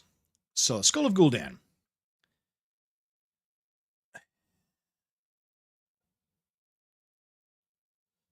You get introduced to Dentarg and Kor'gath Bladesfist. Kor'gath is my favorite hero in this game. I don't know why. I just always thought he was a cool hero, and like cut off your hand and put a bloody weapon on it in his clan, even though it's really unreasonable like clan requirement in order to cut off your own hand or break your hand in order to be in the clan. I'd be like, you know what? I'd go on the Flower Picker clan. Thank you very much.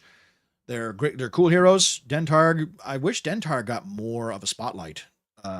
I think he dies canonically at the end of this game, but like he's never mentioned again. With Warcraft, World Warcraft resurrecting every hero that's ever existed. The fact that Dentarg gets the short end of the stick. I think the only time he's mentioned after this game is the canceled game Lord of the Clans. But he seems like one of the more intelligent ogre magi's. You know, whatever. I don't even know what his story, like who he's just like a buddy of Ner'zhul, I guess. It's a shame that Ner'zhul is not really a character in the game either, other than like the story. Like he's not a playable unit. Because Ner'zhul, other than the fact that he becomes a Lich King, like I think a lot of people didn't even realize in Warcraft 3 that Ner'zhul, the Lich King, was an orc from this game. I think they just said, oh, I think Arthas calls him Ner'zhul once or twice. But he's just a Lich King. Even his like Lich Kinginess doesn't look like an orc either. This is this mission is it's a level. Wait, no, that's the wrong map. This one. Oh, I forgot to place I forgot to place the fun and someone interesting. There we go. That's the first mission. Sorry. This mission's it's a level. The only thematic thing about it is the fact that you're fighting the Bone Chewers, who are like savage orcs, and you have a constant stream of enemies. Like I'm pretty sure that there's not a single 5-second period where there's not an enemy unit either on his way or attacking your base.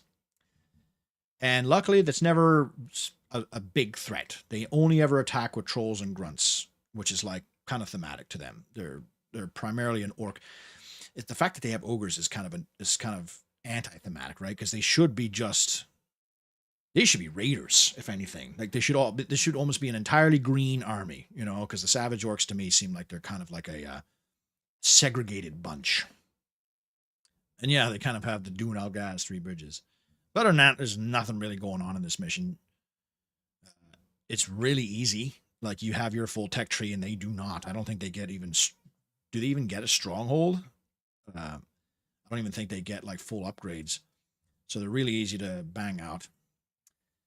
Thunderlord and Bone Chewer. Boring. It's the same mission, just with purple. The first few missions of the Orc campaign are kind of lame. Like, you just beat the bone chewers. And we've got to beat them again. Got to beat them again. But there's also Thunderlords here, because why not? Don't remind Blizzard that he exists to resurrect him a new one. You know what? I'd be happy to see him.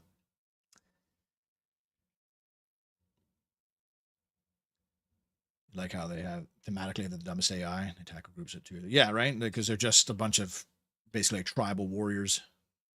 It's one of the few heroes that actually show up in the videos of for Warcraft 2. The ogre that shows up in the final expansion or video is supposed to be the entire. Yeah, the one that goes like.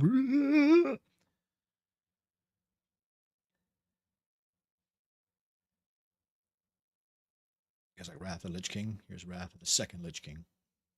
Yeah, that's how it goes, isn't it? Isn't like Sylvanas the Lich King at 1.2? She kills the Lich King. Bolvar 4 Dragon. Bolvar. Sorry, I don't know why I said Bolvar is just talking, so I was like, Bolvar 4 Dragon? Bolvar 4 Dragon.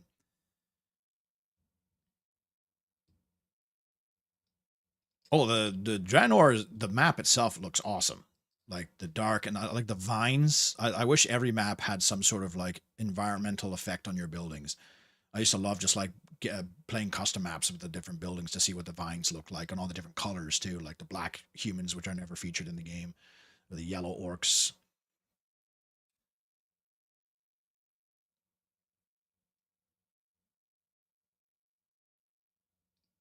But yeah, it's not even. It doesn't even have an interesting name. It's just called Thunderlord and Bone Chewer. Like what? You didn't even think about that. Oh, you can't see it. The mission is literally called Thunderlord and Bone Chewer. Not even Thunderlords or Bone Chewers, just Thunderlord and Bone Chewer. Awesome. The Rift Awakened. All right, so this is the reverse of the human version, which is pretty cool. You have the option of the game recommends that you go for teal. So the devs, in order to kind of steer the player into the right direction, they have a habit of starting the camera with a Zeppelin or a scout in the area that they think you should go. They've done it in a few missions because I think they were worried that like the player would get frustrated because maybe the first enemies that they would encounter would probably be Netherguard, and Netherguard's a pretty fortified city. But when you really think about it, if you can see it from here, Netherguard is not that scary. They have what? 6 knights, 3 ballistas at the gate, which is actually a decent force, but you can lure them out. You have 5 ogres. You have Terran Gorefiend, who is the worst hero in the game, in my opinion, because he is just a Death Knight with a bit better attack and a bit better range, but he's a Death Knight. And you fight mostly humans as Death Knights and Orcs. Humans have a spell called Exorcism. And Exorcism works on heroes. Guess who's a dead hero? Terran Gorefiend. And guess who always gets sniped by multiple exorcisms? Terran Gorefiend. Now, the AI is very good at micro in this game, especially when it comes to magic, so they'll spam heals and spam exorcisms. So Terran Gorefiend, especially on Deathless, would get nuked without me noticing because of fucking exorcism. Anyways, so you can actually, and I usually do it when I play casually, or try to when I play casually, beat Netherguard from the start. But the best way to do it is to kill Teal. And then if you notice, Purple's chilling down here. Purple's got 1 peasant in a town hall, and he has skirmish AI. If you leave Purple alone, he will build a massive base and be a huge pain in the ass. But if you go the intended route and just kill Teal, you can go down and kill fucking Purple super quick, and then the mission's pretty easy after that. Netherguard does send a lot of units at you, but it's just a one-on-one at that game. So as far as, so you have the options, and you can even go all the way down here and settle where yellow was before. I would almost argue that it'd be kind of neat if yellow had like a little, passive base down here or something. I don't know, maybe a dragon roost to rescue. So I will put it.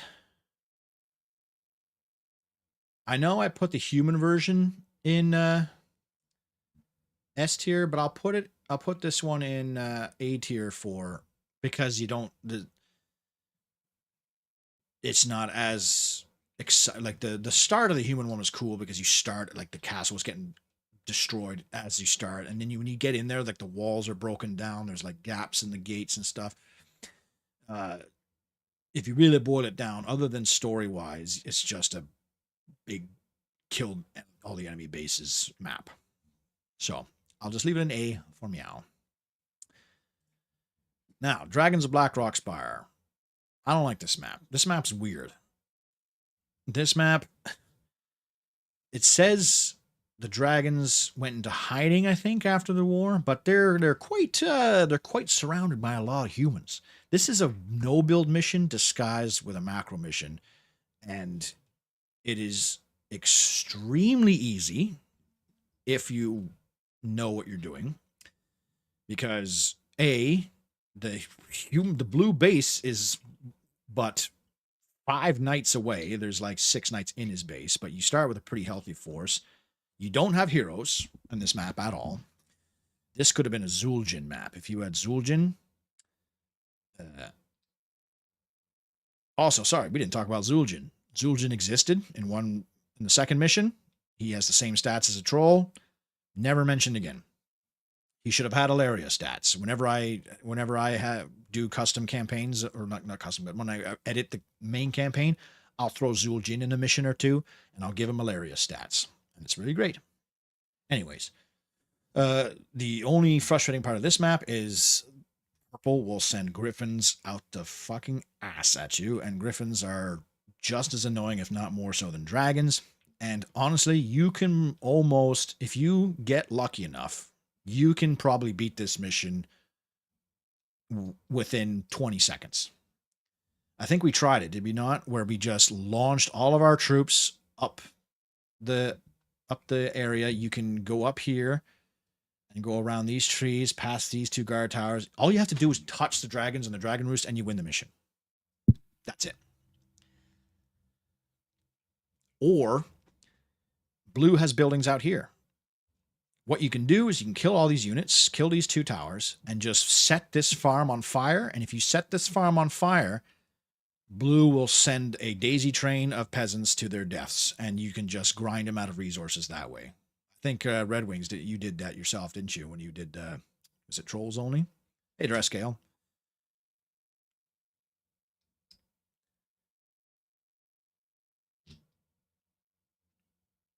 If anything, yeah, if you could resurrect any hero, it should be Terran Gorfine. If Terran Gorfine dies, you should be able to like train him at like, yeah, the Altar of the Storms or the Temple of the Damned or something. The fact that the dragons are just like hanging out with a bunch of elven archers and knights underneath it's so bizarre. It's a very strange map. I don't like it. So I will put it in. It's a level just because it's not like annoying or like it's not hard. It's not annoying. It just exists.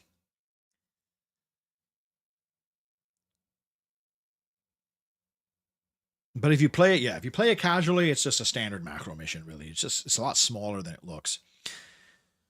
Okay.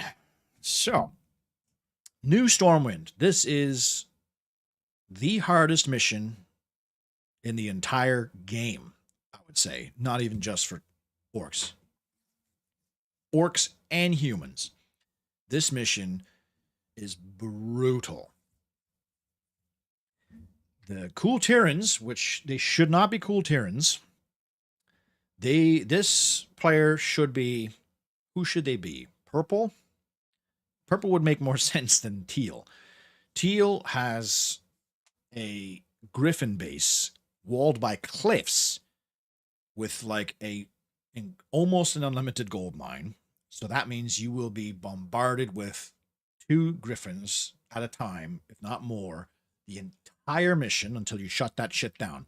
And it's not easy to shut that shit down because you need to blow through the cliffs with sappers, and they have actually troops in there, and you can't fly in there easily because there's a couple guard towers and some elven archers. Other than that, Stormwind itself, which this looks more like a final mission than bloody the Lordaeron one.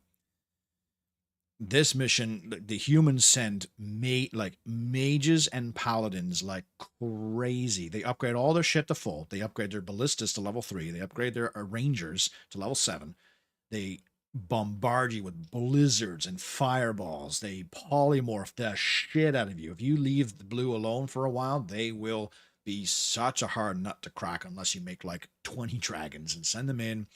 Or if you there's only one expansion too, unless you take Teal's cliff base, which is not easy to do. There's one expansion. It's right outside your base, so it's not bad actually. But this to me is the hardest mission in the game, and I would say, especially, maybe I'm biased because when I did this is definitely the hardest deathless. This mission was a torturous experience, deathless. But this mission, I don't know. This mission is only like the 5th mission too, and it's like super overtuned, I think. You think the last orc mission is harder? Okay, well, I would argue that, but I kind of know how. I guess if you talk about just casually without playing the missions before, the last one you could consider harder. But I know how to cheese the last mission pretty well. Yeah, this mission is gradually to the point where it's not fun for late in the game. Yeah, it feels like it shouldn't be level 6, you know? Or make them black humans and just say they're dwarves. True. Because, yeah, black is never featured, even though they're technically called Gilneas. The fact that they're cool Tyrans is, yeah, it doesn't make sense. Because, like, not only is it just, like, a nation that doesn't make sense, it's a naval nation. Like, and don't they separate from the Alliance at this point, too? So they're not even, like, allied with Stormwind or anything. So why would the Navy have an air base in the mountains, you know?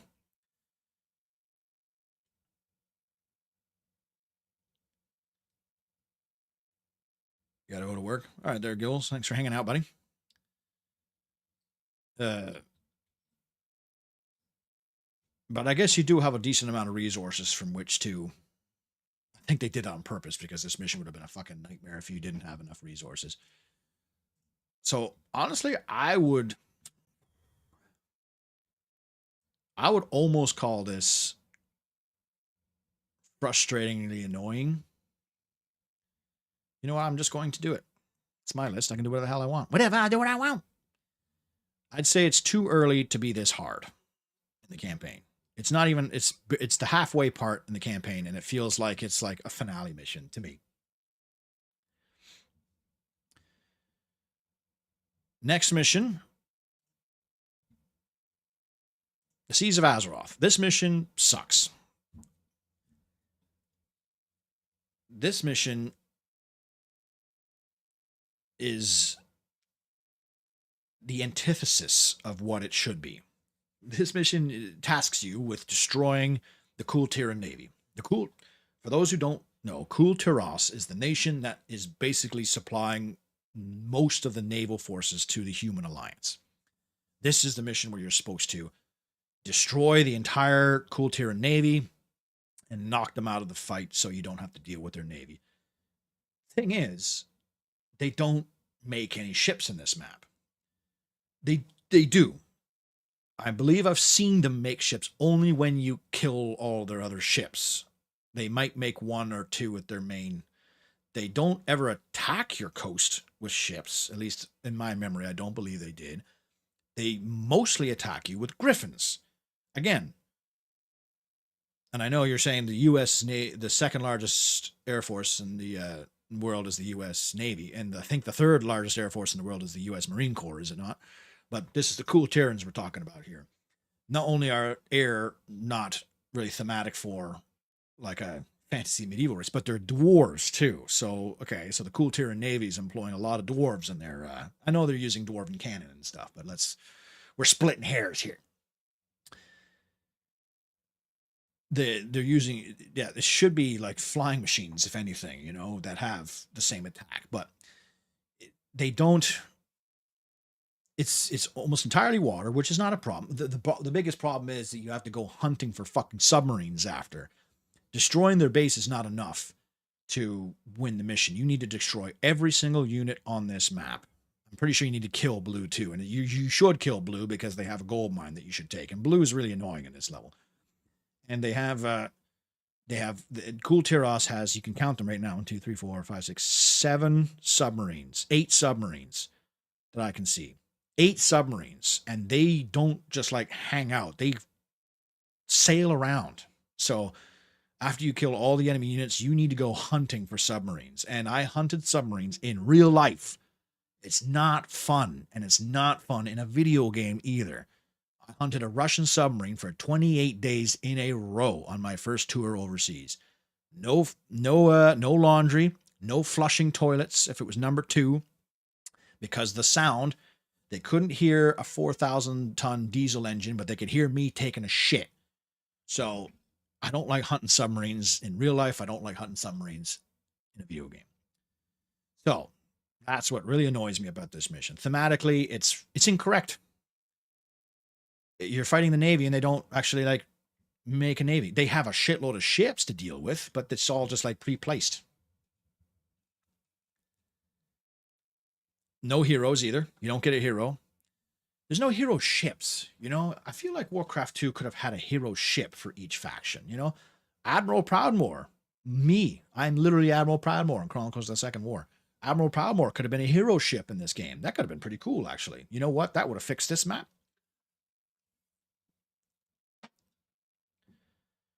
The hardest part was surviving the land attacks and the fucking griffins.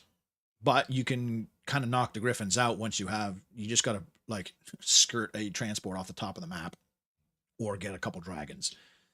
So I'm putting this mission in boring, counter-thematic, and frustrating. It's everything. It's all 3. 'Tis all 3. Next mission is Assault on Cool Tyros.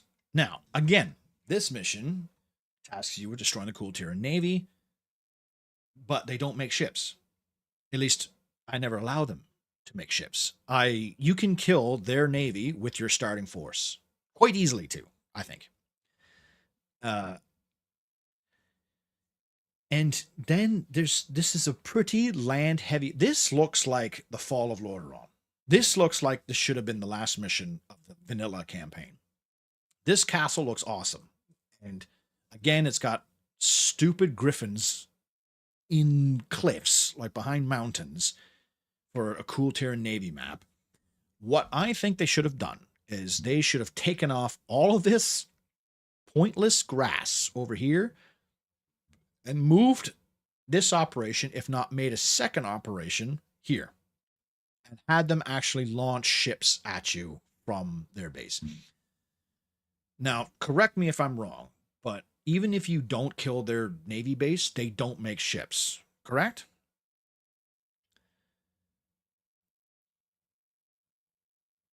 Because, again, this is an assault on the primary navy force of the Alliance, and they don't make ships at you. I think, yes, chop off this part of the map right here, put that all as water, and add another navy base and actually have them assault you. Yes, this mission is hard. It is already hard. But you could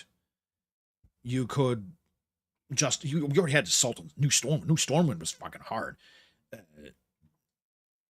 I don't mind this map having navy to attack you, because once you destroy this part, you never have to make another ship. You can sink your own navy, because they probably will die to griffins anyways, and then you never have to deal with them again. Or you can just ignore them, build your base here, kill all the enemies, and then do the Stratholme thing, kill the navy.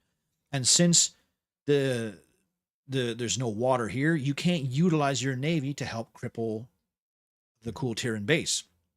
So since this is a capital, Boralis, it's the capital city of the Cool Tyran nation, I think that there shouldn't be a gold mine next to their castle.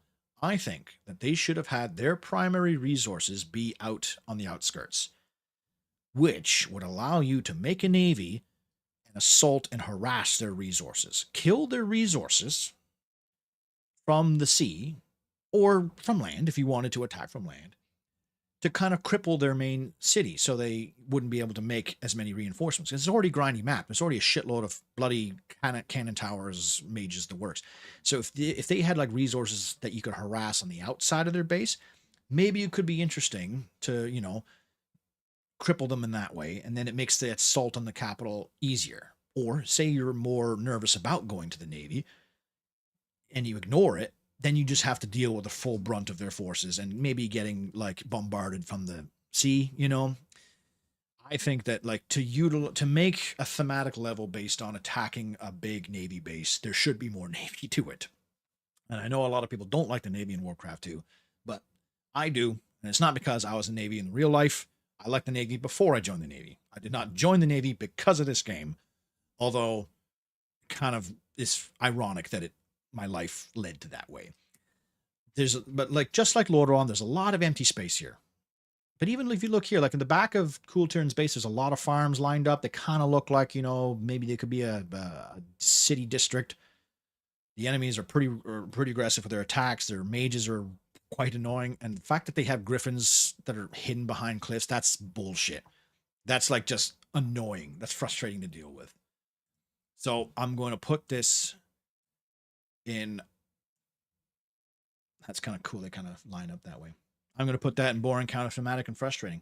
It's frustrating how anti-thematic it is.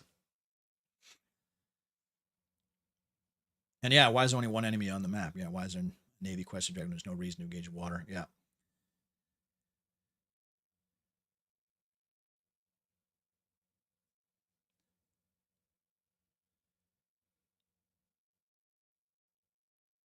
This tier list is making me realize how many levels here of naval premises and don't use Navy whatsoever. Right. That's and like the whole gimmick of the game was they added Navy and Air Force to it, right? All the cutscene, like the opening cutscene's got a Navy. The cover has two guys dressed as sailors. Because Warcraft 2 was not forced not to flush. I flushed the damn toilets because I didn't give a fuck. No heroes either, by the way. No heroes. Next map. The Tomb of Sargeras or Sargeras. This is an awkward level because you should have a hero on this map. This map, you have one ogre and one death knight in your starting force. Neither of them are heroes. Why? Would it be too easy? It's a challenging mission because this mission has Fog of War nuke paladins. So the point of this map is to get a jeweled scepter from a demon in order to open portals, more portals. Why are there Dalaran and Azeroth humans in the Tomb of Sargeras? The humans, as far as I understand, didn't even realize existed. Like the humans didn't even realize that the tomb existed, right? Why are there humans here? Why are they chilling with skeletons and demons? This makes no sense.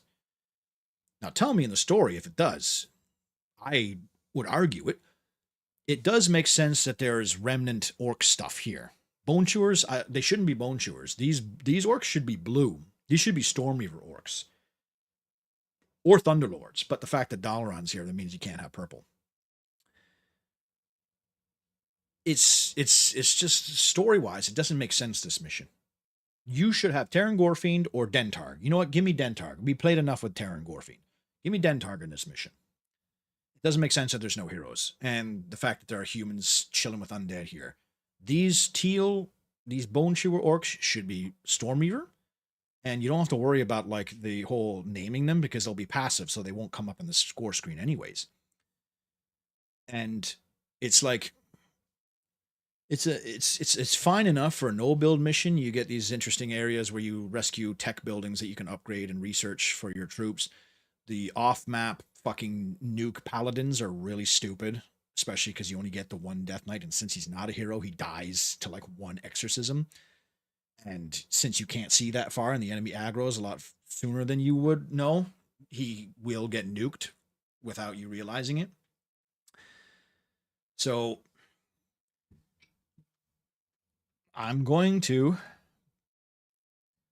put this in frustrating and counter thematic. It doesn't make sense story wise. It's kind of an awkward no build mission in the middle of a bunch of other missions. And you have to deal with mages and exorcism from the fog of war that you really, especially if you don't never played the mission before, you will. There's no counter to it other than putting your Death Knight in a transport to hide him. Because even, and this has happened to me, even when you rescue the teal orcs at the very top, past the cliffs, I have been nuked by exorcism from across the mountains. The human like spell range in this game is fucking crazy, dude. And I think, yeah, you're right. It was retcon, wasn't it? So, as we can see, orcs are not doing too hot in the tier list here.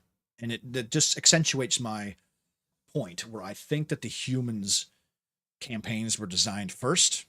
Maybe they were designed because when you think about it, with a lot of things, once you start a project, that's your best work. I don't know. I feel like you're full of piss and vinegar. Oh, let's make these maps, make this. And then as the process goes along, maybe you get a little bit more tired, maybe you get a little more fatigued, you get a bit more desensitized to the story or the cause of making these good maps.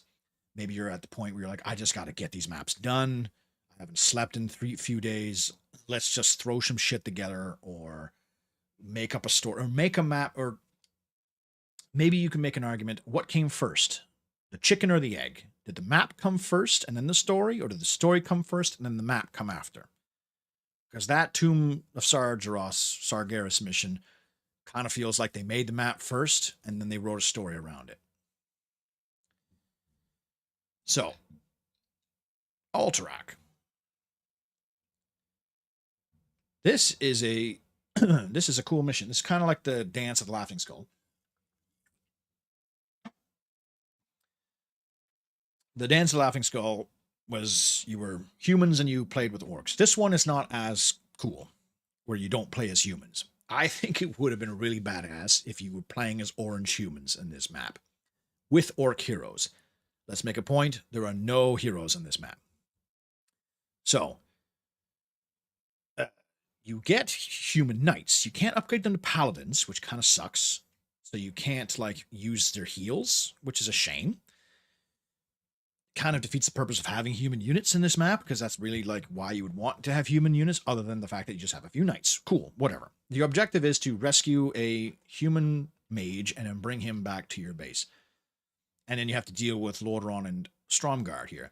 This map can get really hard if you don't rush. You need to you can beat this map. You can essentially you can't beat it quick because you have to build ships and transports and stuff. But you can disable red and white in the first like 3 minutes of the map. If you watch my Deathless, you'll see how I did it. 3 dragons, fly them up to here, hit their gold line, red's dead. If you take the rest of your units and you attack white from the bottom right, they're dead. They have most of their forces are concentrated. There's not even a guard tower guarding this bridge. You can cross this bridge and kill them from behind. If you leave them, if you let them build up, this map is really hard. Like they will grind you down. And then you just have like a really kind of annoying build a transport section, and there's a few enemy ships, but there's only ships up here. Like there's no ships here, so you might not even realize these fucking units exist until you come, like if you come from here. So you come here, you rescue the mage and bring him home. I need to pee really bad.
All right.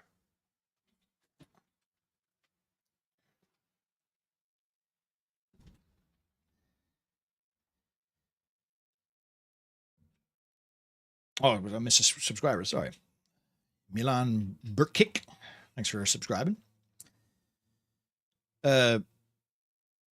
But yeah, right? Like, I feel like this mission would have been so cool if you played as Alterac, because then you'd have the whole mirror thing of where you use humans as orcs and orcs as humans to mirror the human campaign. I think it missed a beat by not playing as Alterac, or at least having Alterac, even if they were like a little rescuable ally down here. Maybe they fly a griffin every now and then to help attack the enemy, or maybe they have like a tiny base or something. I don't know. They're kind of just chilling there.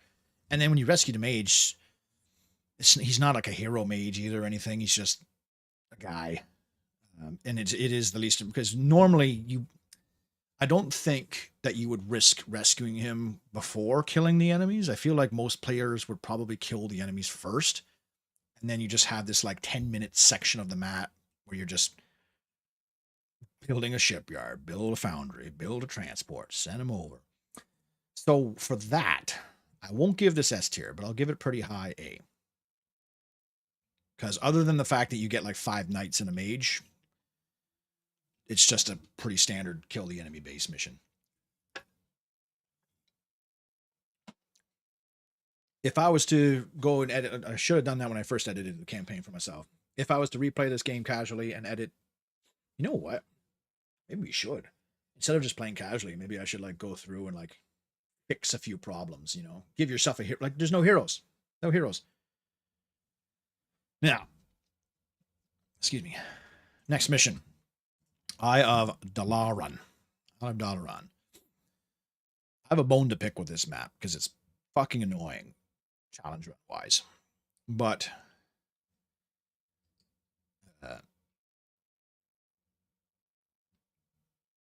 you start on a hot start, just like Cool Taras, where you have ships and an island filled with units, and you get attacked by random ships.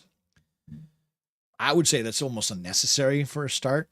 And then you have this really big seawall of towers that you have to grind through. Now, white makes a shitload of units and griffins, like a crazy amount of griffins, but they don't have an economy. It's very bizarre. Like, they don't have an economy to deal with, but they have plenty of friggin' units, and they train plenty of friggin' units. Luckily, you can knock out one of their aviaries pretty easily. If your RNG is good, and by that I mean, do they not train more griffins down here? You can knock out both aviaries pretty quick. You have 3 dragons to start. You can fly them all the way down here and then attack them from the bottom left. Sometimes the white will send archers at you, which sucks when that happens. And then the griffin area in the north, I think you can hit with your catapults. Since the white enemy doesn't have peasants, they don't rebuild. But it is like a start of an invasion kind of thing. But it is, how do they bring ships here? Like, how do they bring ships to start this invasion, right? And then purple gets pretty crazy if you let them build up. But as you can see, he has like a prison of farms in the bottom right of his base. And that is how I beat this mission deathless. With the 3 dragons you start with, you can fly across the whole map and do a little dance around here, and you can knock out all of his farms, and then he'll try to repair those farms, and you can just kill all their workers. It's probably the best tactic to make this mission quite trivial, to be honest, because other than that, it's quite a challenging mission. You are destroying Cross Island again, but Cross Island is like miniature version of it. So it's it's kind of it's another interesting one. I feel like there should have been something going on here too. Maybe a third human player. The fact that the white doesn't make any like economy is strange. You think they would. So for that, I'm going to put this in fun and somewhat interesting, but higher up, like pretty top third. It's not like a mind-blowing level or anything like that, but it is interesting enough. It's different enough. I think docking points for cheese is a little unfair since most missions have some pretty heavy cheese. Well, I'm not docking points for the cheese. I'm just docking points for like. I'm mostly docking points because it's just like you're just attacking the cross island again. You've already done that, but it's like a worse version of it. And white doesn't have an economy. It's very strange. And there's a lot of just like empty space. A lot of these maps have a lot of empty space, you know? Like there should have been like another player here. Gilneas. Throw Gilneas. Give Gilneas a little town in there. Have them have a little fight with you. I don't know. Trivializing this mission is easy, but I'm not docking points for that.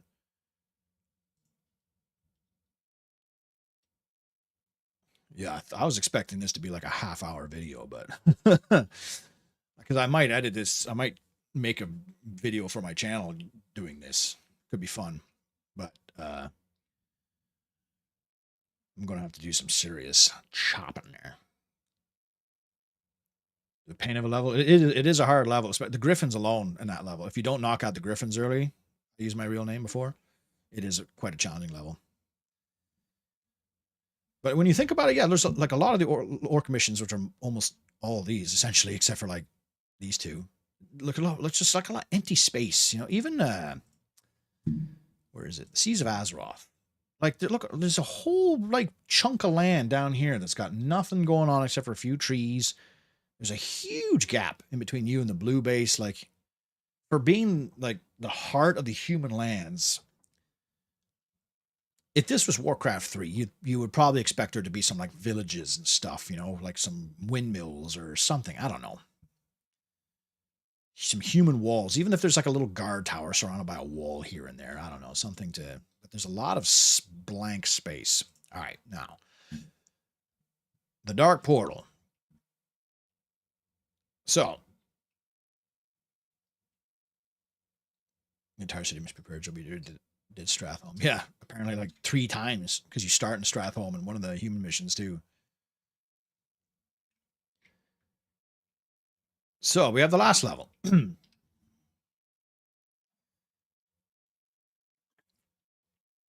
yes, it's a pretty big level. You have 4 really competent enemies to fight. You start off with a really big army, and you have all the heroes, including Deathwing. The first and only time you get Deathwing, and there's a reason because he's super overpowered.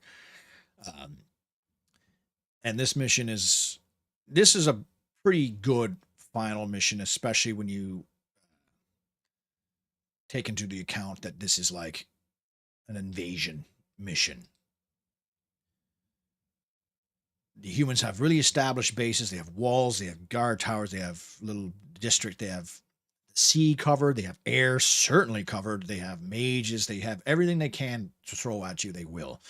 You have all your heroes. And just like the last mission of the human campaign, which I neglected to mention earlier, you can let your heroes die, except for Khadgar. In this mission, you can let them all die. And if you use them enough, they probably will. You don't have to worry about them. You don't have to worry about instant failing when they die. You can use them to all their glory. And yeah, you can see that it's got the right half of the eye, so at least the map is somewhat consistent with the other Dark Portal maps. It's just yeah, it's just a no bullshit kill everything mission. You have multiple gold mines to expand to. The faster you are, the better off you will be because the enemy will suck up the gold and the oil especially. You really need to think about getting oil faster than you'd expect because the blue humans make a decent amount of ships. The ships don't really like bother you that much other than when you're attacking them, which is too bad. The humans having all their heroes too. So you have like a hero on hero combat, which is pretty cool. But I feel like they should have been a different color. I feel like the heroes should have been a different color to like differentiate them. Because when I would play this as a kid, I didn't realize that they were heroes. Because I had such a big army of dragons and shit anyways, or blood ogres, like I didn't even notice. They should be like, what are the colors didn't they use here? Teal, yellow, maybe make them yellow, even though they'd be called Human Alliance Traders in the thing, but that's the developers' fault for not having a name for the human or orc yellow players in the vanilla campaign. Yeah, I feel like if blue attacked you with ships more, it'd be a bit more interesting because pretty much all they do is attack you with griffins, and then they just turtle and be a pain in the ass when you attack them. You can, if you use some good maneuvering, you can beat this mission pretty easily. I wouldn't say quickly, easily. What I like to do is kill white as soon as you can, and you can kill white with Deathwing by just parking him up above this guard tower. Give him haste and bloodlust, which might be hard to do now because bloodlust has had their timer drastically reduced.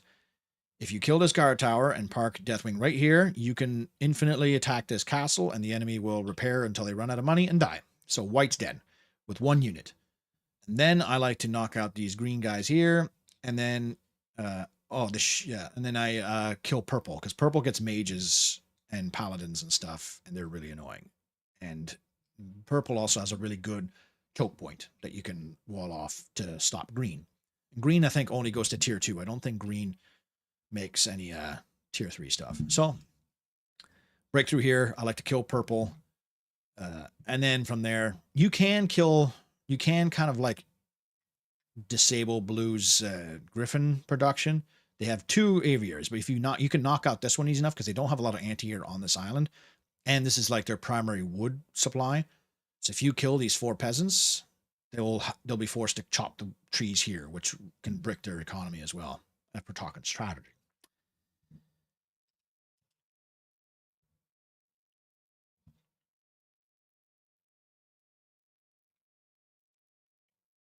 Oh yeah. And if you made them different color, then because when you blow up all of blue's building, Kurdran kind of just goes ape shit and goes attacks whatever he can. You never legitimately beaten this level without the save glitch? Well, that's my strategy. If you saw my Deathless, I did Deathless without saving and loading. And Deathless, that's what I do. You take Deathwing, park him on this white tower, knock the tower out, and then he'll be in range to hit the castle. White's dead, essentially, after that. White will never do anything after that. Then I like to knock out purple. You have more than enough troops to do that. You have 2 Death and Decay Death Knights. You can lure all his guys, blow up his guard towers. Teal will be a pain in the ass by nibbling at you from behind. But you have 3 catapults and plenty of trolls and stuff. And you have all 5 of your heroes. So you can kind of throw them into the meat grinder. But, because Teal, I don't think they make anything other than tier 2. And other than just griffins, but just build guard towers. And then you don't have to worry about the griffins, really. But you can also, you don't have to do that. If you wanted to, you can attack from behind, knock out this wall and settle here. You can sneak around and maybe, but this is a pretty fortified area here.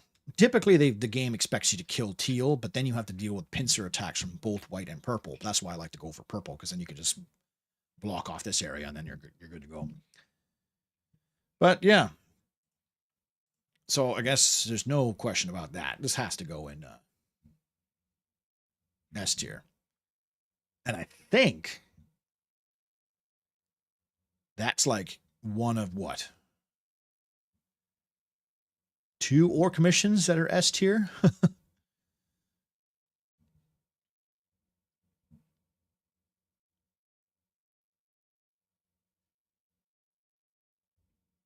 Yeah. We got the Siege of Dalaran, the finale, the Dark Portal.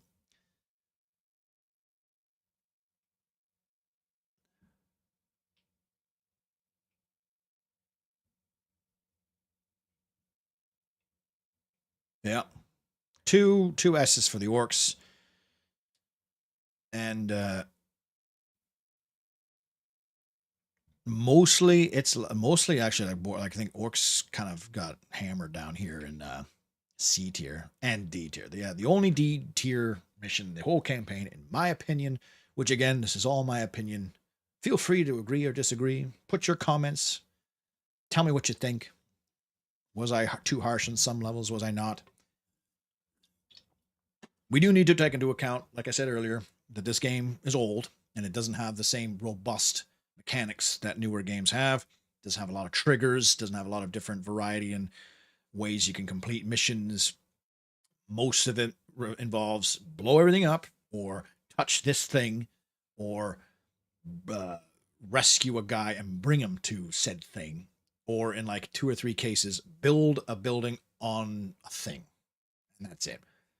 There's no timers, there's no off map spawns.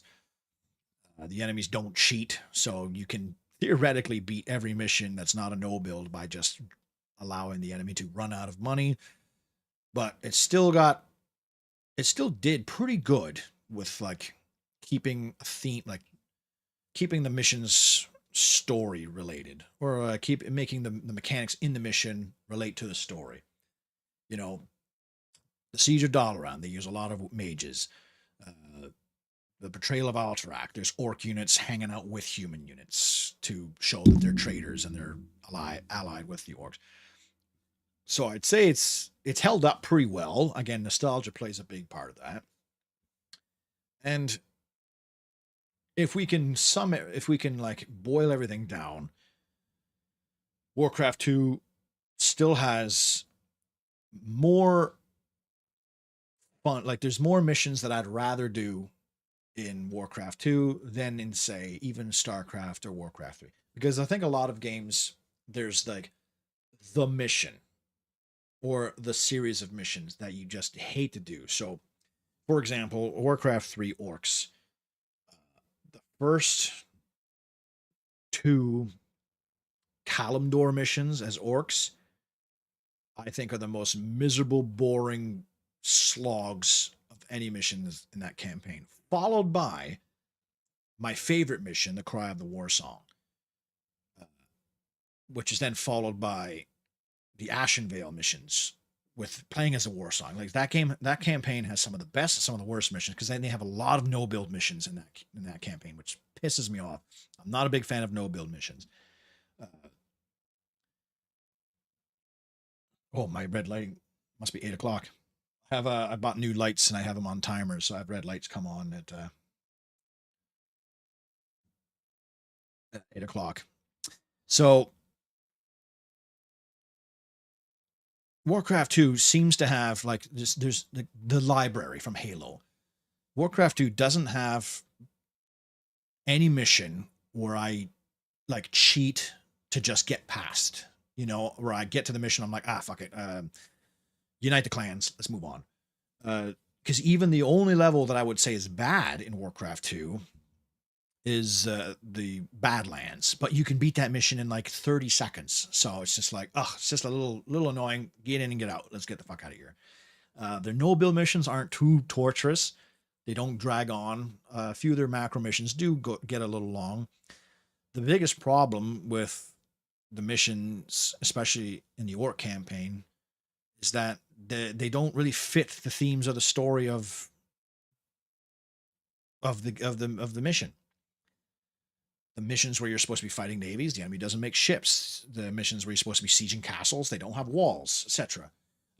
It's obvious that the human campaign was done first with much more, because there's a lot more variety to the missions when you think about it. So let's do a quick little like. Hang on first. Do a quick read of the chat here.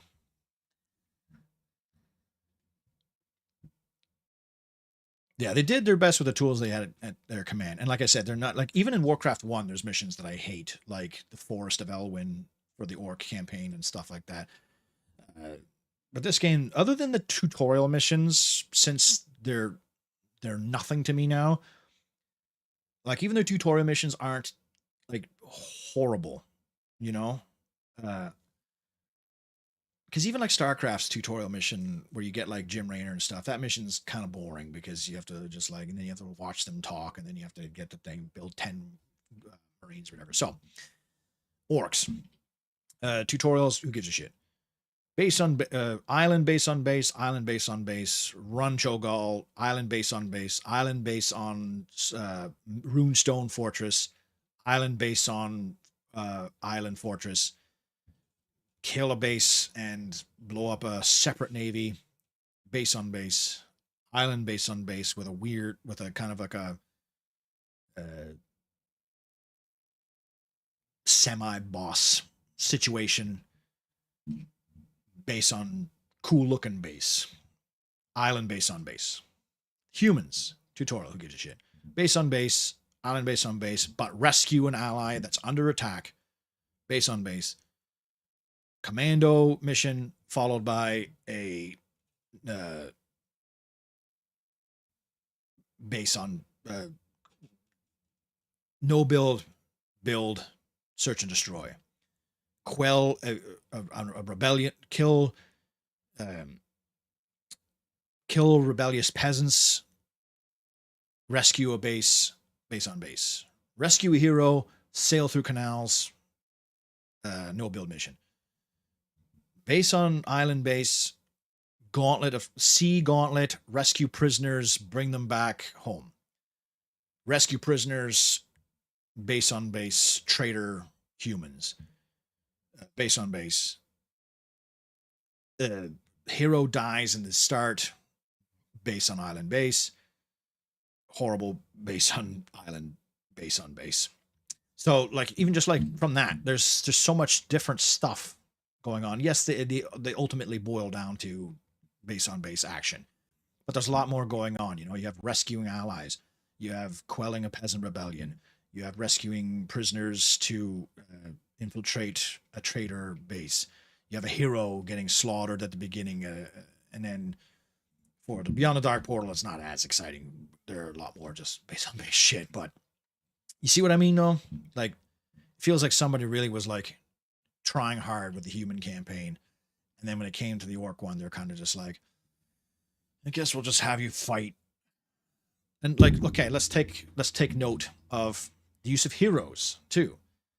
The humans are way better at utilizing heroes, mostly probably because you can heal them. Because you have all your heroes except for Kurdran. In Lair's Journey, you have Danath, Terralion, nobody, Terralion and Danath, Khadgar and Ilaria, and Kurdran, nobody. I think Heart of Evil could have used a hero, actually. All of them, Khadgar, Danath, and Khadgar, Terralion, and Ilaria, all of them. So that's what? How many missions don't have heroes in the human campaign? 1, 2, 3. 1, 2, 3, 4. 4 out of 12. Now let's look at the orcs.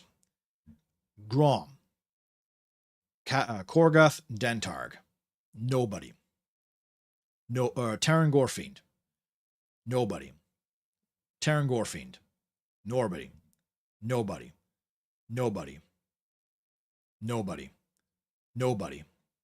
Everyone. So 1, 2, 3, 4, 5, 6, 7. 7 out of the 12 missions don't have heroes for the orcs. That's over half the missions. Over half the missions don't have heroes in the orc campaign. And the humans, less than half, don't have heroes. That's so crazy to think about when the whole point of the expansion is hero. That's the only thing they added other than a tile set. When it comes to expansion packs for games, you usually expect them to expand the game. As in new story, new units, new factions, maybe new heroes. Warcraft 2 had a new tile set. Yes, new missions. Yes, new tile set. But when you look at the mechanics, like what did they add to the game other than the story? New tile set and heroes. That's it. That's all they added. They didn't even change anything in the balance of the units. They didn't like adjust the stats. They didn't tweak any of the sprites or the colors. No. And like the amount of heroes you get for the orcs, it's like you get Grom for 2 missions.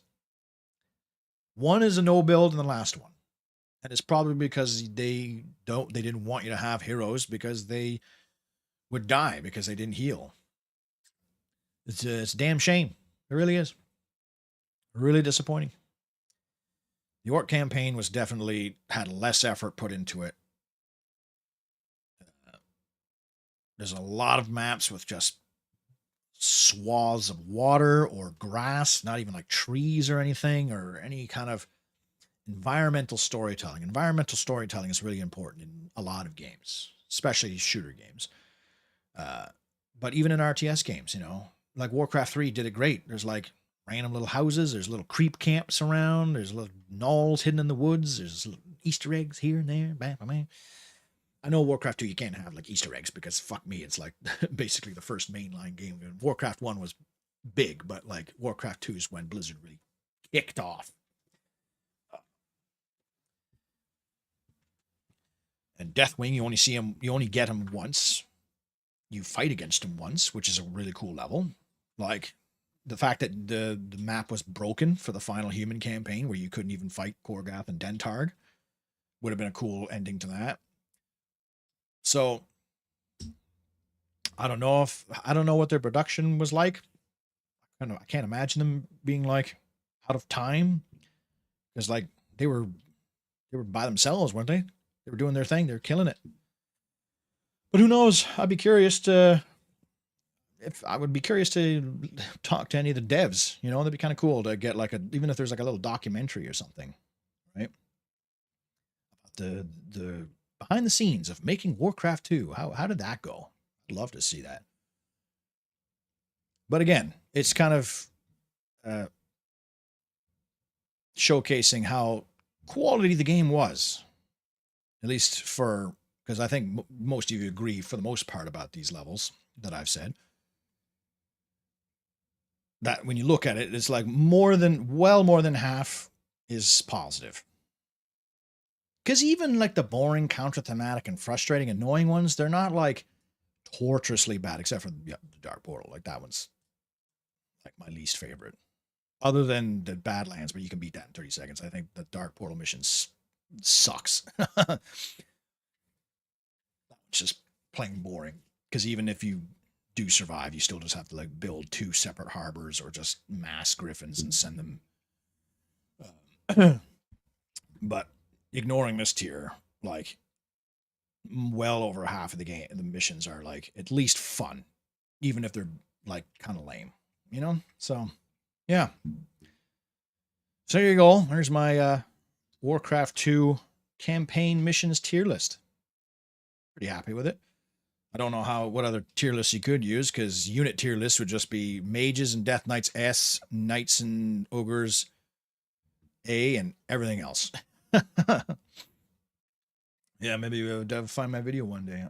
Maybe I'll try and like cut this together and make a video for the channel. I don't know how many people will be interested in that. It'd be fucking long because Jesus Christ, I've been streaming for like, what, 4 hours now. Yeesh. But it was kind of fun. Kind of fun to talk about it, and to have the interaction with you guys to get your input, right? I was planning on playing some of the campaign tonight. I don't know if I'm going to now. Because, I mean, shit, it's past 8 o'clock.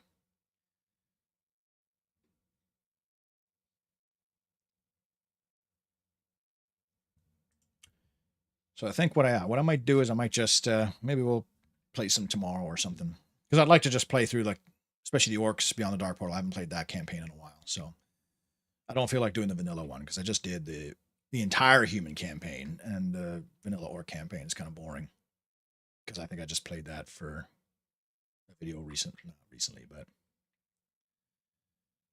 uh, yeah, the Beyond the Dark Portal. Because last time I did the Beyond the Dark Portal Orcs, I think was for a challenge of some sort. So I wouldn't mind just like playing for whatever I want.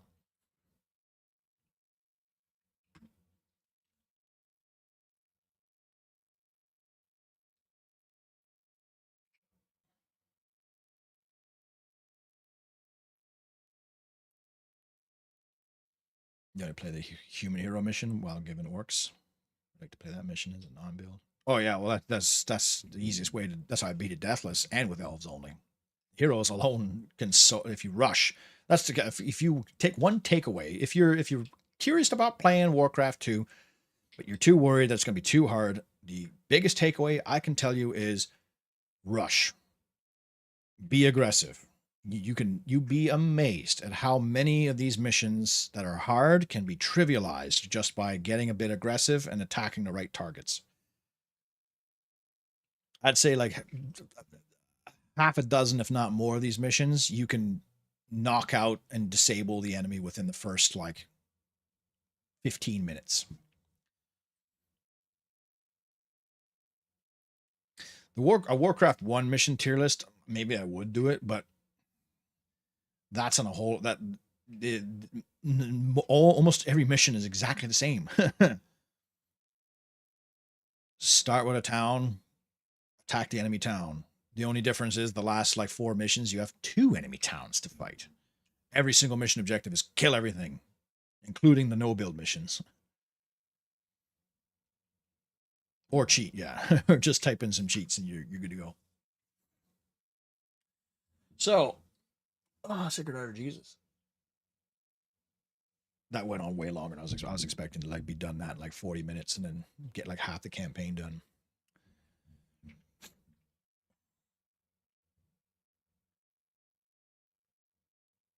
Yeah. What do you think of FIFA in America? I haven't watched FIFA. I don't know. I have no opinion on FIFA. All I know is Canada got knocked out. So, are you on the final mission? Are you? Yeah.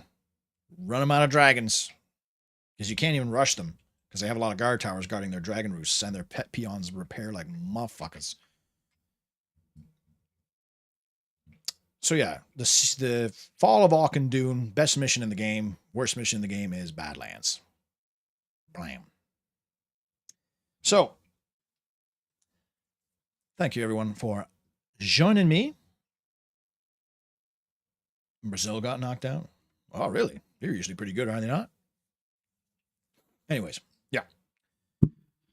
Thanks everyone for joining me and helping me out with making this definitive, locked-in, legal tender tier list for Warcraft 2 campaign missions. 52 missions.